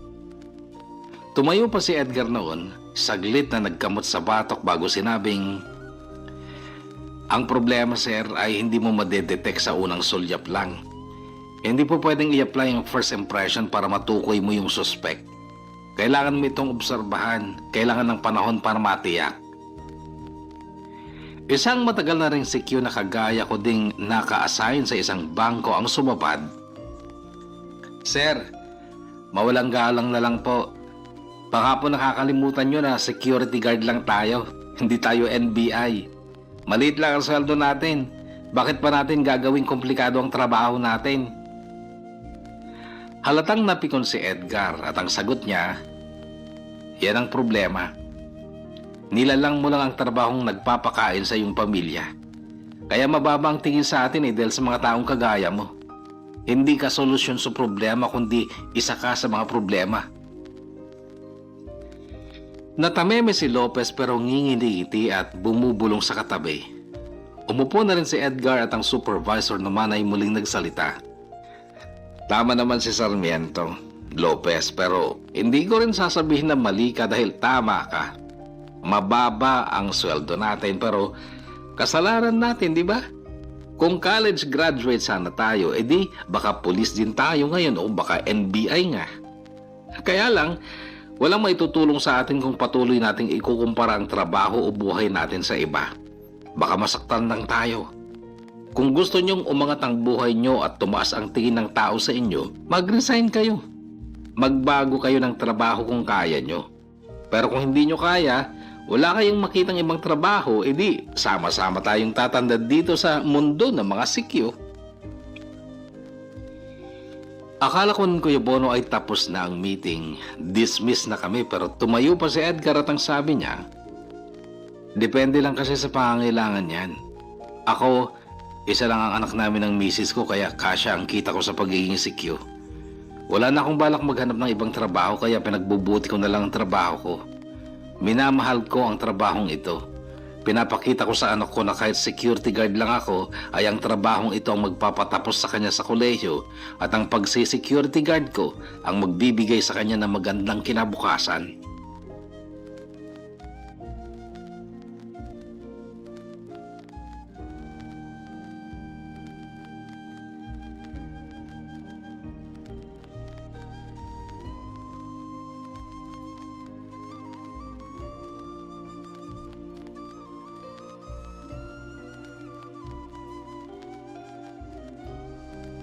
Pagkatapos ng meeting namin nung hapong yun ay nag-uwian na kami.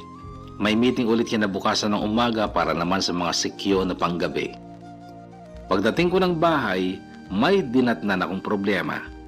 Si Steven, ang anak ni Mona sa una niyang lalaki, ay nakasira ng iPhone ng barkada niya at hinihingan siya ng 3,000 pesos bilang share niya sa pagpapagawa ng iPhone na nasira niya. Kaagad akong napamura na naman noon dahil sa matinding galit pero wala si Steven noon. Matik na hindi na naman siya uuwi dahil alam niyang malilintikan na naman siya sa akin. "Gusto ko mag-abroad, Cordy." Biglang nasabi ni Mona sa gitna ng pagka-high blood ko sa nagawa ng anak niya. Hindi ko siya pinansin. Kawawa ang mga bata. Gustong-gusto nila magkaroon ng cellphone. Naiinggit sila sa mga kaibigan nila. Noong pagkakataong yun, Kuya Bono, ay napatitig ako sa magandang mukha ng asawa ko. Matabang-mataba na siya noon at halos nakapatong na lang ang ulo niya sa balikat niya pero wala siyang sakit. High blood o anuman, wala. Napatingin ako sa kanya kasi dati, nung bago pa lang kami ay talagang hindi ko siya pinayagang magtrabaho dahil sa takot kung baka masalisihan na naman ako ng ibang lalaki. Ganon ko siya kamahal noon. Malingat lang ako at wala siya sa paningin ko, natataranta na ako. Pero nung araw na yun na sinabi niyang gusto niyang mag-abroad, ang sabi ko, saan ka mag-abroad? Kahit saan. Hong Kong, Middle East. Anong trabaho papasukin mo? Domestic helper. Domestic helper? Graduate ka ng college muna, domestic helper? Nung nagtrabaho siya sa Laguna, Kuya Bono, ay nag-aral siya ng panggabi kaya't nakatapos nga siya ng college. Wala na akong natatandaan sa pinag-aralan ko, Cordy, at isa pa, high-tech na ngayon. 16 years mahigit na akong taong bahay. Computer na lahat ngayon. At yung huling trabaho ko sa Laguna, hindi rin naman ako nahawak ng computer. Isa pa, marami namang college graduate ang nag-DH na lang eh. Trabahong bahay yun muna. Baka naman sisantihin ka kaagad ng amo mo dahil hindi ka naman masipag, hindi ka rin masinop. Dito sa bahay hindi. Pero kapag uubligahan ko sarili ko, kaya ko maging masipag, Cordy. So determinado kang mag-abroad? Oo. Para magka-cellphone ng mga anak mo? Hindi lang yun, syempre. Maraming dahilan, Cordy. Hindi mo ba nakikita? Sabi niya tsaka iginala sa loob ng bahay ang paningin niya. Noong sandaling yun, Kuya Bono, ay sure ako sa sarili ko na hindi ko siya pipigilan. Hindi dahil sa hindi ko na siya mahal, kundi dahil mas maliit na yung takot ko na magkaroon pa ako ng karibal sa kanya dahil matabang-mataba na siya. Hindi na siya sexy. Isa pang dahilan din ng katabaan ni Mona sa pagdududa ko kung matatanggap siya sa applyan niya. Papayagan mo ba ako, Cordy? Narinig kong tanong niya. Hindi. Sagot ko pero kasinungalingan yun. Kaya lang nagulat ako sa sumunod niyang sinabi. Grabe, wala ka talagang pakiramdam, Cordy. Wala kang awa sa pamilya mo. Hindi ka ba nanliit o nainggit man lang nung makita mo si Melda at Cardo? Ang ganda ng buhay nila. Tayo para tayong kawawa. Napatitig muli ako sa asawa ko pero napapangiti ang loob ko. Ang totoo, hindi ako nakadama ng panliliit o inggit sa tagumpay ni Melda at Cardo kasi buong puso kong tinanggap na ang kinahinatnan ng buhay ko ay karma ko. At kaya ako natinag sa sinabi ng asawa ko ay dahil hindi pala kami pareho ng pananaw. Nanliit pala siya, nainggit. Kaya noon ay parang nagkaroon na siya ng motivation para pausadin ang estado ng buhay namin at yung determinasyong nakita ko sa mga mata ni Mona noon ay nagpabilis sa tibok ng puso ko. Ang sabi ko sa kanya, hindi ako papayag na mag-abroad ka. Inutil ka talaga. Mabilis siyang sagot. Hindi ako papayag na abroad ka muna dahil ako ang mag-a-abroad. Ako ang magtatrabaho para sa inyo ng mga bata.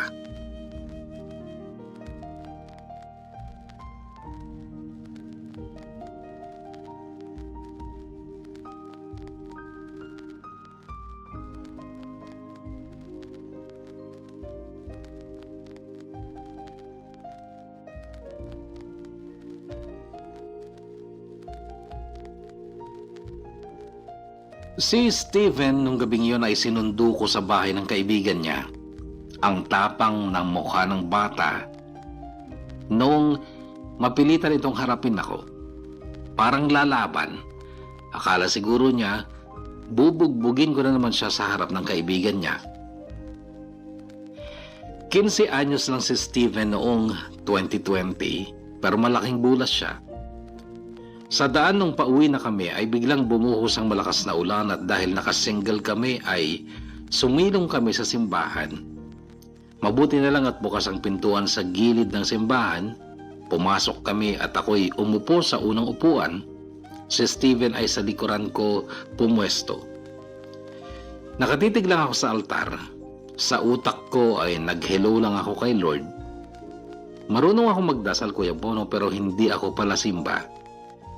Si Steven, nagulat ako nung paglingon ko sa likod ko ay nakaluhod siya, nakayuko pa, taimtim na nagdadasal at umiiyak pa. Hinayaan ko lang. Narinig ko ang kaluskos niya nung umupo na ito mula sa pagkakaluhod. Nilingon ko at nakita kong nagpupunas ng luha sa mata niya. Tinawag ko siya sa tabi ko. Lumipat naman siya. Marunong ko palang magdasal. Sabi ko, hindi siya sumagot. Ba't umiiyak ka pa? Ano bang pinagdasal mo? Tatay ko po, na-aksidente sa motor. Nagulat ako sa sagot niya. Una sa lahat, hindi ko alam na kilala niya ang tatay niya at may balita siya sa ama niya. Na-aksidente? Kanino mo nalaman? Sa GF ko po. GF? Sinong GF mo? May GF ka pala. Si Shai po, taga Laguna. Anak po yun ng kaibigan ni Mama. Ah, kilala ng GF mo ang tatay mo. Kapitbahay po niya. May communication kayo ng tatay mo? Opo. Kailan pa? Nung grade 7 pa po ako. Paano kayo nagkaroon ng communication? Ipinakilala ka ba ng mama mo sa tatay mo? Hindi po. Si Shai po ang nagpakilala sa akin sa tatay ko. Okay. So, di okay kayo ng tatay mo? Lagi kayo nagte-text? Chat po sa messenger. Kaya po ako nakikihiram ng cellphone. At kaya po nasira yung iPhone ng barkada ko kasi binalita sa akin ni Shai ang nangyari sa tatay ko. Nagulat po ako, nabitawan ko po yung cellphone kaya nabasag po yung screen. So alam ng mama mo ang nangyari sa tatay mo? Hindi po. Paanong hindi? Eh siya ka nagbalita sa akin na nakasira ka ng cellphone at hinihingan ka ng 3K na pampagawa. Yun lang po ang sinabi ko kay mama. Nakasira po ako ng cellphone pero hindi ko po sinabi kung bakit ko nabitawan yung cellphone kasi ayaw niyang makarinig ng kahit ano tungkol sa tatay ko. Ano? Ibig mong sabihin walang communication ng mama mo at ang tatay mo? Wala po. Hindi po sila nag-uusap. Hindi sila friends sa Facebook. At ayaw din ni mama ang magpahiram sa akin ng cellphone niya dahil alam niyang i-chat-chat ko lang ang tatay ko. Okay, kumusta daw ang tatay mo? Tanong ko, noon ay muli siyang umiyak. Nasa ICU daw po siya. Malala daw po ang lagay niya. Sagot niyang lalo pang umiyak. Noon ay inakbayan ko siya. Niyakap siya sa gilid ng katawan ko at ang sabi ko, sana pakinggan ng Diyos yung pinagdasal mo.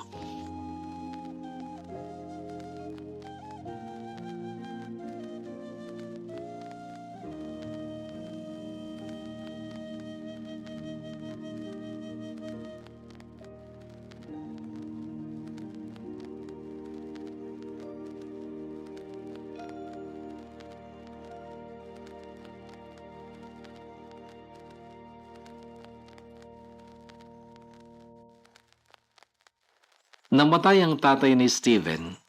Sobrang nalungkot ang bata. Nung araw na yon, nagkulong siya sa kwarto nila at halos walang tigil sa pag-iyak. Ayaw niyang pagbuksan ang pama niya pero nung ako ang kumatok, pinagbuksan niya ako at ang bungad niya sa akin, Papa, gusto kong makita ang tatay ko.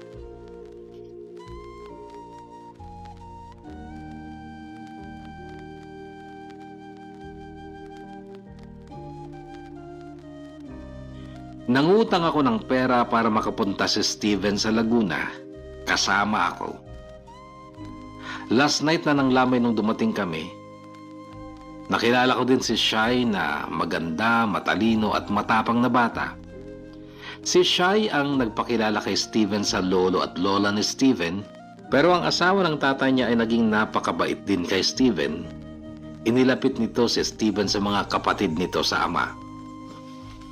Ako noon ang sobrang na-OP sa lamay dahil hindi naman ako pinakilala ni Steven sa pamilya ng tatay niya. Mabuti na lang at walking distance lang ang sentro ng San Pablo sa bahay ng tatay ni Steven. Sa mga karinderya ako kumakain at sa mga public CR ako nagkukubeta. May isang tricycle sa harapan ng bahay kung saan naroon ang lamay. Doon ako natulog nung madaling araw na. Kinabukasan ay libing, Nakipaglibing din ako. At nung matapos ang libing, umalik kami sa bahay ng lolo at lola ni Steven at noon pa lang ako tinawag ni Steven. Kakausapin ka daw po ng lolo ko. Nagpunta naman ako at ang tanong kaagad sa akin ng matanda ay, pwede bang iwanan mo na lang dito ang apo namin? Ang sagot ko, hindi pa ako makakapag-desisyon yan kundi ang mama niya. Kung gusto niyo po, tatawagan ko si Mona, kausapin niyo. Sige nga. Sagot ng matanda.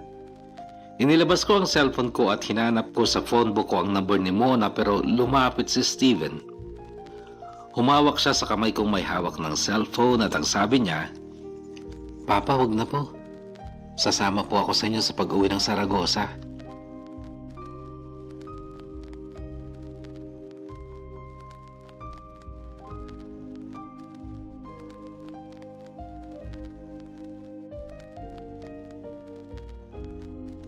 Sa bus pa Maynila, natanong ko si Steven kung bakit sumama pa siya sa akin.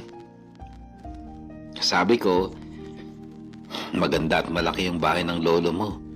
Tiyak, masasarap pa ang mga pagkain nila. At kasama mo pa yung mga kapatid mo sa ama na ang babait yata.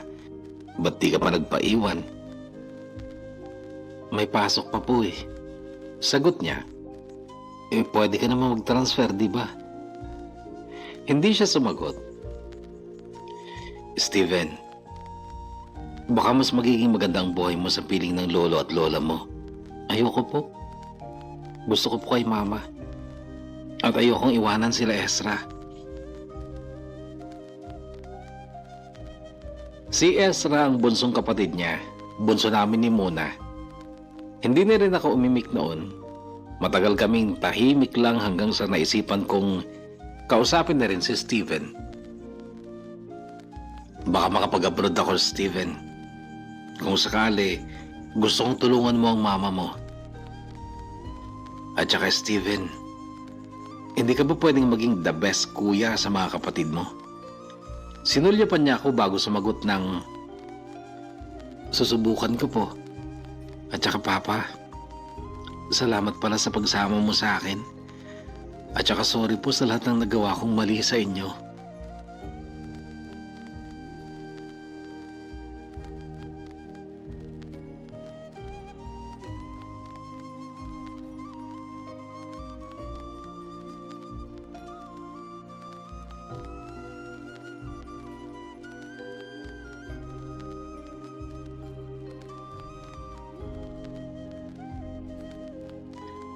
Mag-asawa na kami ni Mona nung isilang niya si Steven pero bago siya manganak ay ipinagtapat niya sa akin na dati na siyang buntis nung uwian niya ako at hindi ako ang ama ng bata.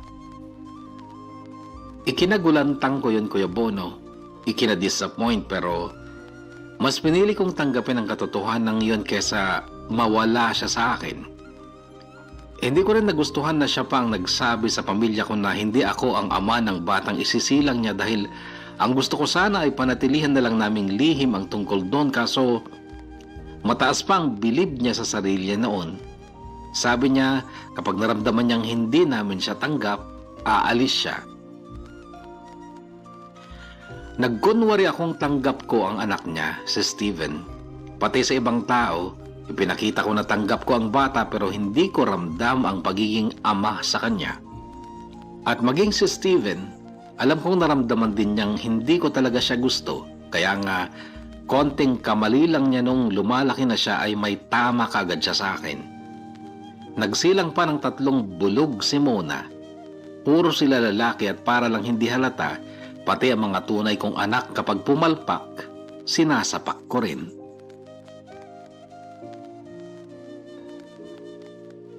Pero siyempre hindi lang naman dahil sa mapagparusa akong ama kundi higit sa lahat, stress ako sa buhay namin.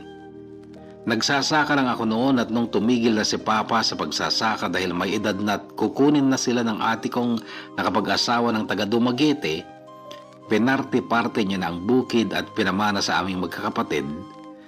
1.5 hektarya lang ang napunta sa akin dahil ang bahay at lupa ng magulang ko ay sa akin din ibinigay. Yung ibang kapatid ko, 3 hektarya sila.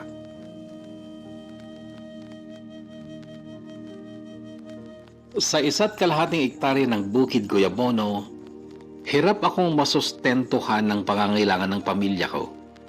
Yung huling buwan bago mag-anihan, naghihirap kami. Halos wala kaming maiulam at puro utang si Mona sa tindahan. Hanggang sa nagpasya na lang akong maging security guard at ang bukid ko'y pinaporsyentuhan ko na lang sa pinsan ko. Kaya nung biglang magpakita sina Melda at Cardo, sinampingil ako ng katotohanan nakarma ako. Nandun pa yung pagkakatanto na si Melda na babaeng binaliwala ko ay isa palang ginto.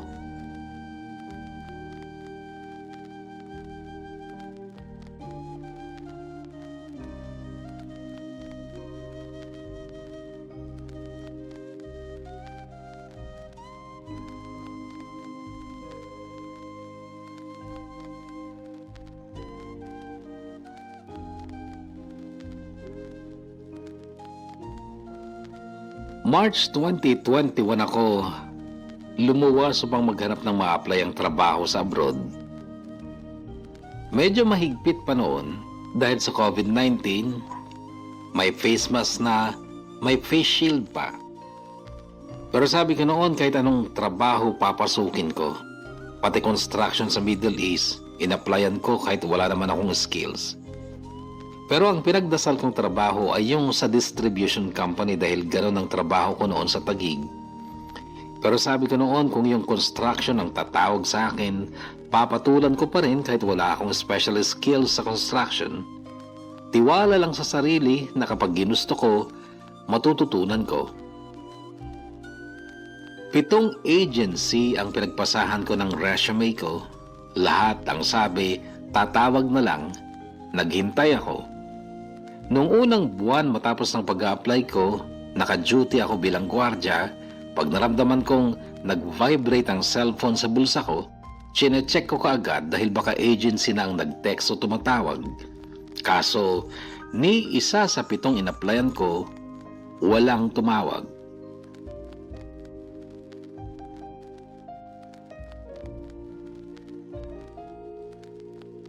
Si Mona sa Facebook lang nag-apply, pinapaluwas ka agad sa Maynila para sa interview. Natural, ayaw ko siyang payagan pero malumanay niya akong kinausap. Ang sabi niya, alam kong porsigido ka, Cordy, na iangat ang estado ng pamumuhay natin pero sa akin kumakatok ang oportunidad. Hindi sa'yo. Pero kahit hindi sa'yo kundi sa akin nga, pareho lang namang para sa pamilya natin to. Kung palalagpasin ko pa ito, Cordy, baka lipasan na lang tayo ng magandang pagkakataon.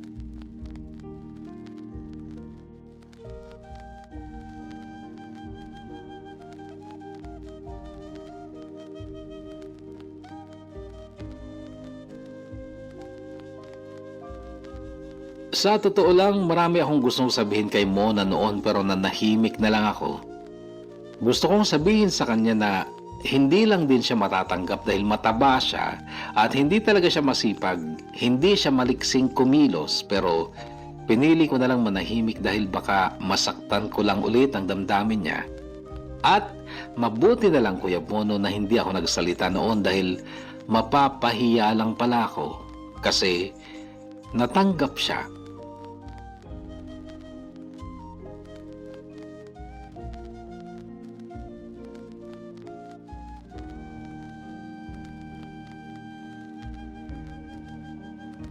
July 27, 2021 ay nag-flight siya papuntang Kuwait upang magsilbi bilang DH.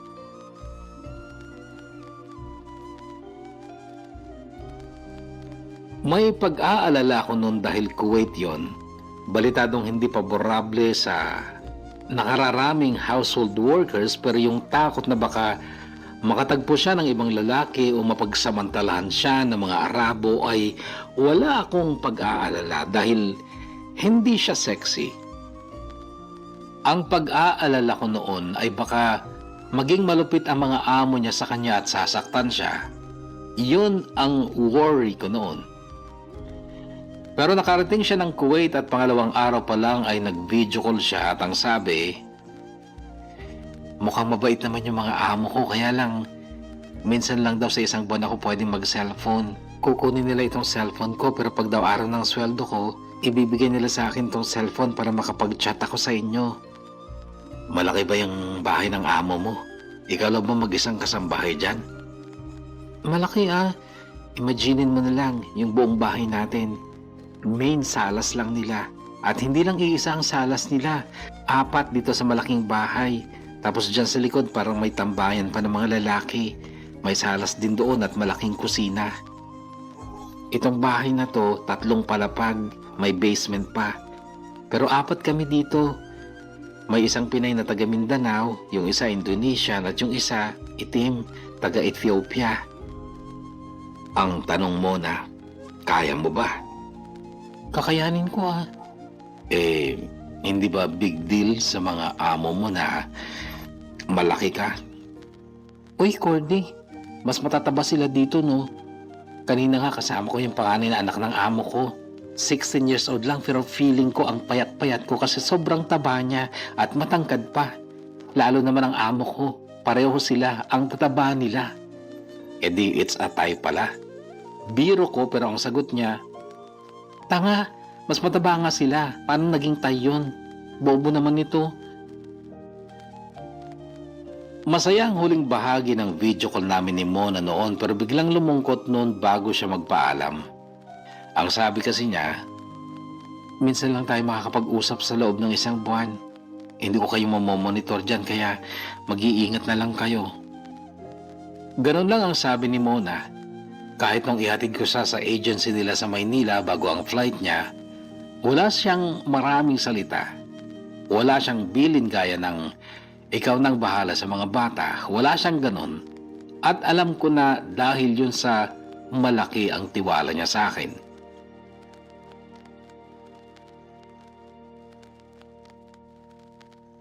Ipinagpatuloy ko ang paggugwardya ko at muli kong kinausap si Steven kung pwede niya akong tulungan sa mga obligasyon sa bahay. Sinagot lang niya ako ng, susubukan ko po. Pero may isang hapon na dumating ako sa bahay at tila nanibago ako sa kalinisang nadatnan ko. Steven, tawag ko pero walang sumasagot. Walang ingay ng bata sa loob. Napansin ko sa tabi ng pinto ang nakapaskil na schedule. Likod yun ng malaking kalendaryong luma. Napangiti na lang ako nung basahin ko ito. May schedule ng paghuhugas ng pinggan, pagsasaing, paglilinis sa salas, kusina, banyo. At kapag Sabado at Linggo, may schedule pa ng 4 na oras na pag-aaral nila. May pangalan din ako sa schedule. Ang nakalagay ay Boss Cordy. At ang nakaatas naman sa akin ay paglalaba tuwing Linggo at pagluluto ng almusal araw-araw. Sagad hanggang tenga ang ngiti ko noon. Lumakad ako sa kusina at noon ko palang narinig ang ingay nila. Nasa likod pala sila, kasama nila ang lolo nila, si Papa, at ginagawa nila ang sirang kubo na dating pahingaan namin pero sinira ng nagdaang bagyo. Tulong-tulong silang magkakapatid sa pag-assist sa lolo nila. That time ay 15 anyos si Steven, 13 si Monray, 11 anyos si Dio, at 9 years old naman si Ezra. Pinicturan ko sila noon. Sinend ko kay Mona kahit na alam kong hindi pa niya kaagad makikita dahil once a month lang niya nahahawakan ang cellphone niya.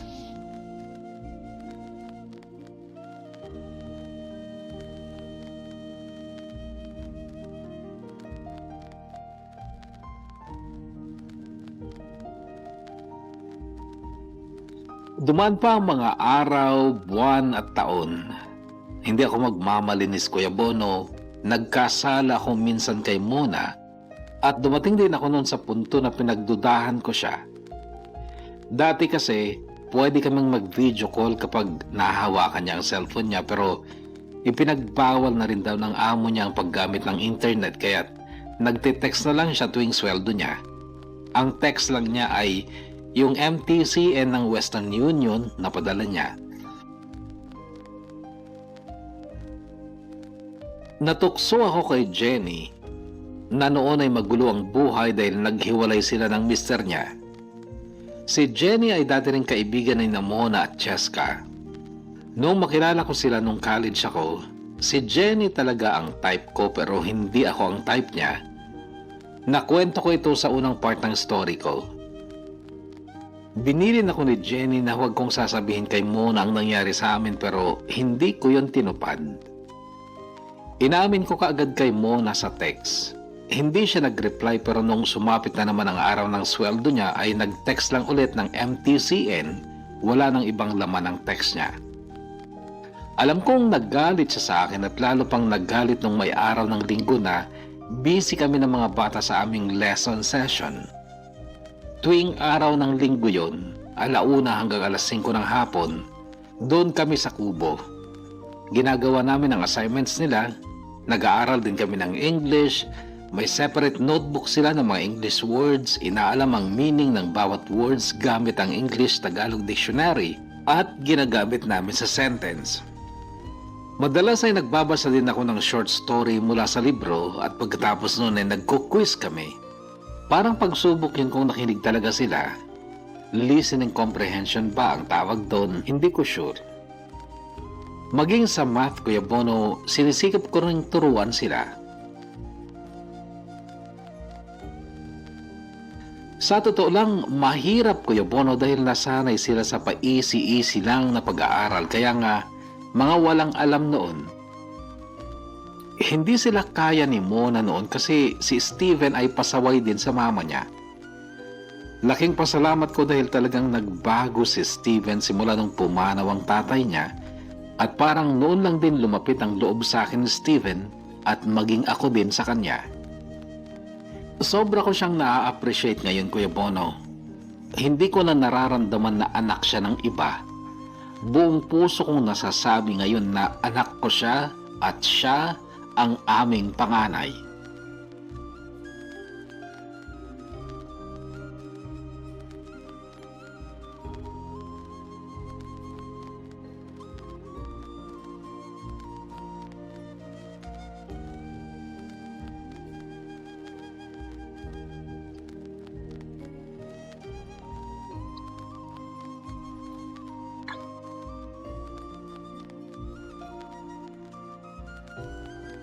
Noong mga panahon yun, Kuya Bono, ay parang dalawa na lang ang buhay ko.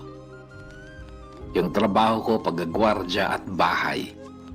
Yung mga anak ko.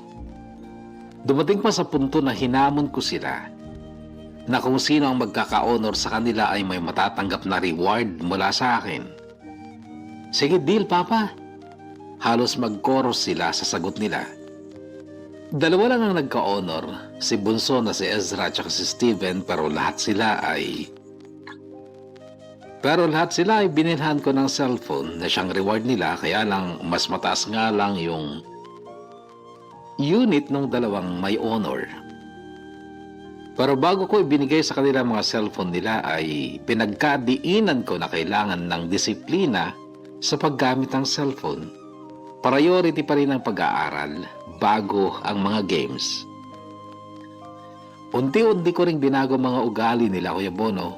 Dati talaga ay mga sanggano sila. Pati si Steven na hindi ko naman kadugo ay nagmana ng katarantaduhan ko. Pero ginawa ko ang halimbawa ang sarili kong pagkakamali noon dahil sa pagiging basagulero ko.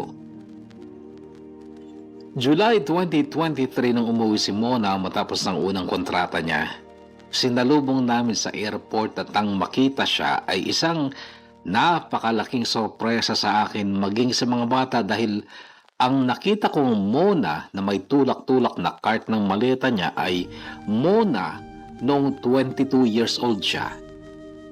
Sexy, payat, hindi mataba.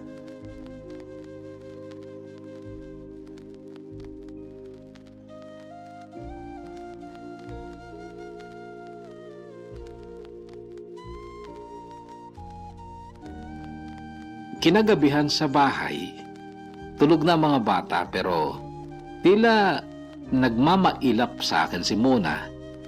Haplusin ko lang, nagugulat na. Maya-maya umiyak na. Akala mo nakalimutan ko na? Iyak niyang sabi. Ang ano ba? Nung huling gabi ko dito, bago ako nag-flight, hinintay kong galawin mo ako, hindi mo ginawa. Hindi ako napagsalita dahil pilit kong inalala kung hindi ko nga ba siya ginalaw nung bago siya mag-flight. Hindi ko maalala pero nag-sorry na lang ako, kaso ang sabi pa, porke mataba ako noon at ngayon gusto mong may mangyari sa atin kasi sexy na ulit ako. Sorry na nga, mahal. Mahal? Pinaghirapan ko ng katawan ko, Cordy. Kubos, tuna at zucchini lang ang kinakain ko madalas. Prutas at tubig, kahit ang daming soft drinks at juice sa ref, tinitiis kong huwag magbukas. Tapos pinatulan mo pa si Jenny, mataba rin naman yun. Sige na nga kung ayaw mo. Sabi ko kunwari sabay talikod. Kunwari nagtatampo pero pinagsusuntok niya ang likod ko. Noon ay hinarap ko na siya, niyakap at siniil ng halik hanggang sa doon lang din humantong sa labing-labing.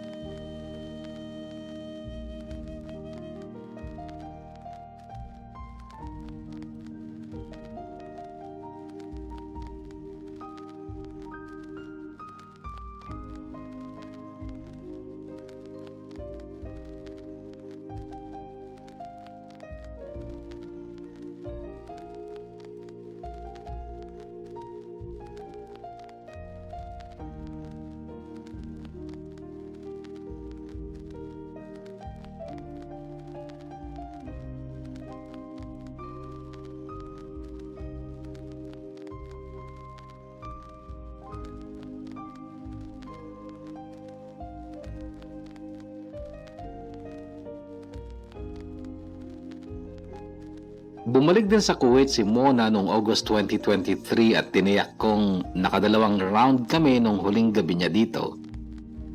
Next year, 2026 ay uuwi ulit siya pero dati niya nang sinabi na babalik pa siya dahil nanghihinayang siya sa mababait na amo niya.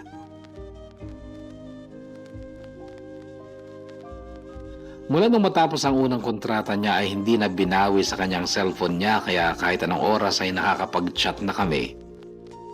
Sina Ezra at Steven ang laging nagkaka-honor noon at napanatili nila ang magagandang grades nila hanggang sa noong magtapos si Steven ng high school. Ngayon Kuya Bono ay 21 na si Steven, third year college sa kursong criminology din. Yung dalawa, sina Dio at Monray, hindi man nagkaka-honor pero hindi rin sila mahihina gaya ng dati noon na talagang wala silang natututunan sa eskwela. Gayunpaman, kahit hindi sila lahat nakakatanggap ng award tuwing Recognition Day ay may pagmamalaki ko pa rin sila kasi napakalaki ng pagbabago nila. Hindi man excellent pero ramdam ko ang saya dahil kahit papano'y nagtatagumpay ako sa role ko dito habang ang asawa ko'y nagpapaalila sa ibang bansa. Hindi ko na babanggitin sina Cardo at Melda at mga anak nila. Ayoko nang magkumpara pero sige, mas okay pa rin sila kesa sa amin kasi lalo pa silang umaasenso. At kami ay napakasimple pa rin, masasabing nakakaraos lang sa buhay. Kung may lubos man akong ikinaliligaya ngayon Kuya Bono ay yung tibay ngayon ng aking pamilya. Simula nung bumalik si Mona sa Kuwait matapos ng unang kontrata niya, nangako ako sa sarili ko na hindi na ako magpapatangay sa tukso ng iba at proud ako sa sarili ko dahil nagagawa ko ito. Kahit na hindi naging big deal kay Mona noon ang pagpatol ko sa dating kaibigan niya. Mahaba ang pasensya ng asawa ko Kuya Bono pero ayokong paiksihin kaya nagsisikap talaga akong hindi na masira ang tiwala niya. Kung maalala niyo si Edgar, ang kasamahan kong security guard na mayroong nag-iisang anak, kamakailan ay pumasa sa Civil Engineering Board exam ang anak niya. At feeling proud ako para sa kanya kasi sa paggugwardya niya ay nakamit nila ang pangarap nila. Kaya't kahit ako mang nagkakaedad na'y hindi pa rin ako bibitaw sa pagiging gwardya hanggat kailangan pa nila ang serbisyo ko dahil may mga anak din akong kahit papano'y natutulungan kong maabot ang mga pangarap nila. Hanggang dito na lang Kuya Bono at maraming salamat kung sa muli ay babasahin mo ulit ang kwento ng buhay at pag-ibig ko. Gumagalang at nagpapasalamat. Cordy.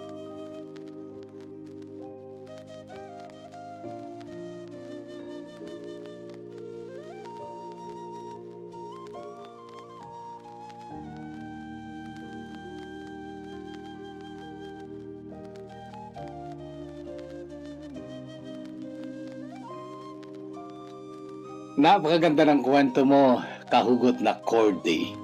Ha? Congratulations sa'yo, ano? Alam mo yung mga nangyari ay parang hindi man plinano pero kusa na lang nangyari, hindi ba? Maswerte ka sapagkat ang taong yon ay nagsimula talagang magkaroon ng mga pagbabago sa buhay nyo. Na kahit hindi nyo talaga plinano, biglaan na lang, hindi ba? So, kung minsan ay dapat tayong maniwala na gumagawa ang tadhana o ang Diyos sa buhay natin kahit hindi tayo nagpaplano. Basta, manatili lang tayong kaaya-aya sa kanyang paningin. Congratulations, I know hindi ka pa satisfied sa estado ng buhay ninyo ngayon, pero unti-unti yan, Cordy, unti-unti. And please lang, manatili ka na sanang tapat, loyal at honest sa iyong asawa. Sapagkat dyan, sa pagiging dishonest at hindi pagiging loyal sa babaeng sinumpaan mo makasama sa harap ng altar habang buhay, kapag ikaw ay gumawa ng foul, maaring magsisi ka sa huling parte at hindi yan basta karaman na lang, kundi baka pagsisisihan mo na ng habang buhay. So please, manatili ka ng tapat at manatili ka ring mapagmahal. Tama yung mga ginagawa nyo ng mga anak mo, at hindi tama talaga yung masyado kang mapagparusa. Natutunan mo na yan, hindi ba? And you learn from it at hindi mo na ginawa. That's why everything is going smoothly and kahit unti-unti ay nagpa-progress yan. Congratulations! Napakaganda ng kwento mo ngayon, kahugot na Cordy. At ngayon sa ating mga shoutout, narito mga pa-shoutout, and shoutout to you, Jane Tridanyo, shoutout to you, ganoon din kay Elisa Joy Etang, pa-shoutout po from Ramon Isabela pero nangangamuhan dito sa Tin Hau, Hong Kong. Salamat Elisa Joy Etang. At ito naman, Erna Galang. Hello kay Bo, listening here in Sharjah, UAE from Delphin Albano, Isabela. And hindi ko na narinig pero makikinig pa rin. Shout out naman Kuya Bono, name ko Narayhan, suporta nyo from Saudi. Matagal na akong taga-abang mo. Maraming salamat Narayhan Dimarin.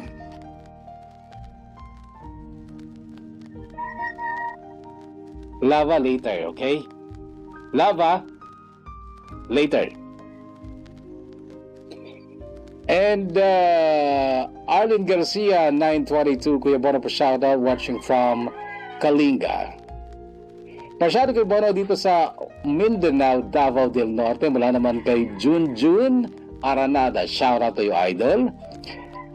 Joanna Marie Aduro, shoutout to you. Ganun din kay Rivera Marjorie of San Pablo, Isabela, shoutout to you. Hello Kuya Bono, watching from Baguio, Nueva Vizcaya. Sabi naman ni JR Cabelli. And here we go, Arlene Baluang, shoutout to you. Naimbag na malian tayo amin Kuya Bono, pa shoutout sila Manong Leo, Nilo, Joel, Elutorio, Niras from General Trias, Cavite. Nagapumit kini Reggie Rivera, shoutout to you. Watching here in Hong Kong from Ilocos Sur, sabi naman ni Laarni P. And hello Kuya Bono, for shoutout po Arlene Ariola from Carig, Tuguegarao City, listening here in Shao K1, Hong Kong. Maraming salamat Arlene. Thank you sa new upload at damanin pagliwliwaan, listening here in Taiwan from Flor de Liza mabuti. Shout out to you. Thank you, York Kuya Bono, sa bagong upload. Solid listener here in Hong Kong. Pa-shoutout po kay J.R. Hernandez ng Hitachi, Japan from Levelin Flores. Maraming salamat. Thank you, Kuya Bono. May bagong upload ka uli na mapapakinggan namin. Pa-shoutout po mga kapatid ko dyan sa Caloocan. See you very soon listening here in Macau. Her name is Jessica Manuel. Maraming salamat. Daislyn Ferrer, shout out to you. Hi, God bless po. Ingat palagi. Same to you, Elmer June Tamang. And pa-shout out watching here in Qatar, taga Alakapan, Cagayan, MJ Stebar, Agpuon. Boss Aim, shout out to you. Pang 27 comment here, pa-shoutouts po sa Rabia. Nasa Kuwait po, pa-shoutout ang asawa kong Pugi na nasa Quiapo, si Monhamer Usman. Pakisabi na lang, I love you. Ingat ka palagi dyan asawa ko, namimiss na kita. Always, sabi ni Sarabia Panegas. Wow, sana all. And Kuya Bono, ang ganda po ng hairs. Naku, hindi lang ako nakakapunta sa pagtagupitan, ano? And Odette Iskaiser, shout out to you. Rashad, Kuya Bono, I will listen here in Bugyas from Rhea Kuyangan. Rashad, Kuya Bono, I was listening here in Hong Kong, Laura 1128 Gamad. Good afternoon, Kuya Bono. Shout out, Kuya, solid listener mo po. It's Alvin Hines. Alvin Hines, shout out to you. Gab 1901, shout out to you. Ang generous na ng bait naman ni Sir Oliver at kakambal niya, may malasakit sila kay Matt. Kumusta na kaya sila ngayon? Yun na nga ang inaabangan natin. Well, anyway, maraming salamat muli sa paglala ng oras sa ating programa. At sa'yo, kahugot na Concordio o Cordy, maraming salamat. Kung may patri pa soon, pakishare na yan. Stay healthy, kahugot, stay safe, and may God bless us all.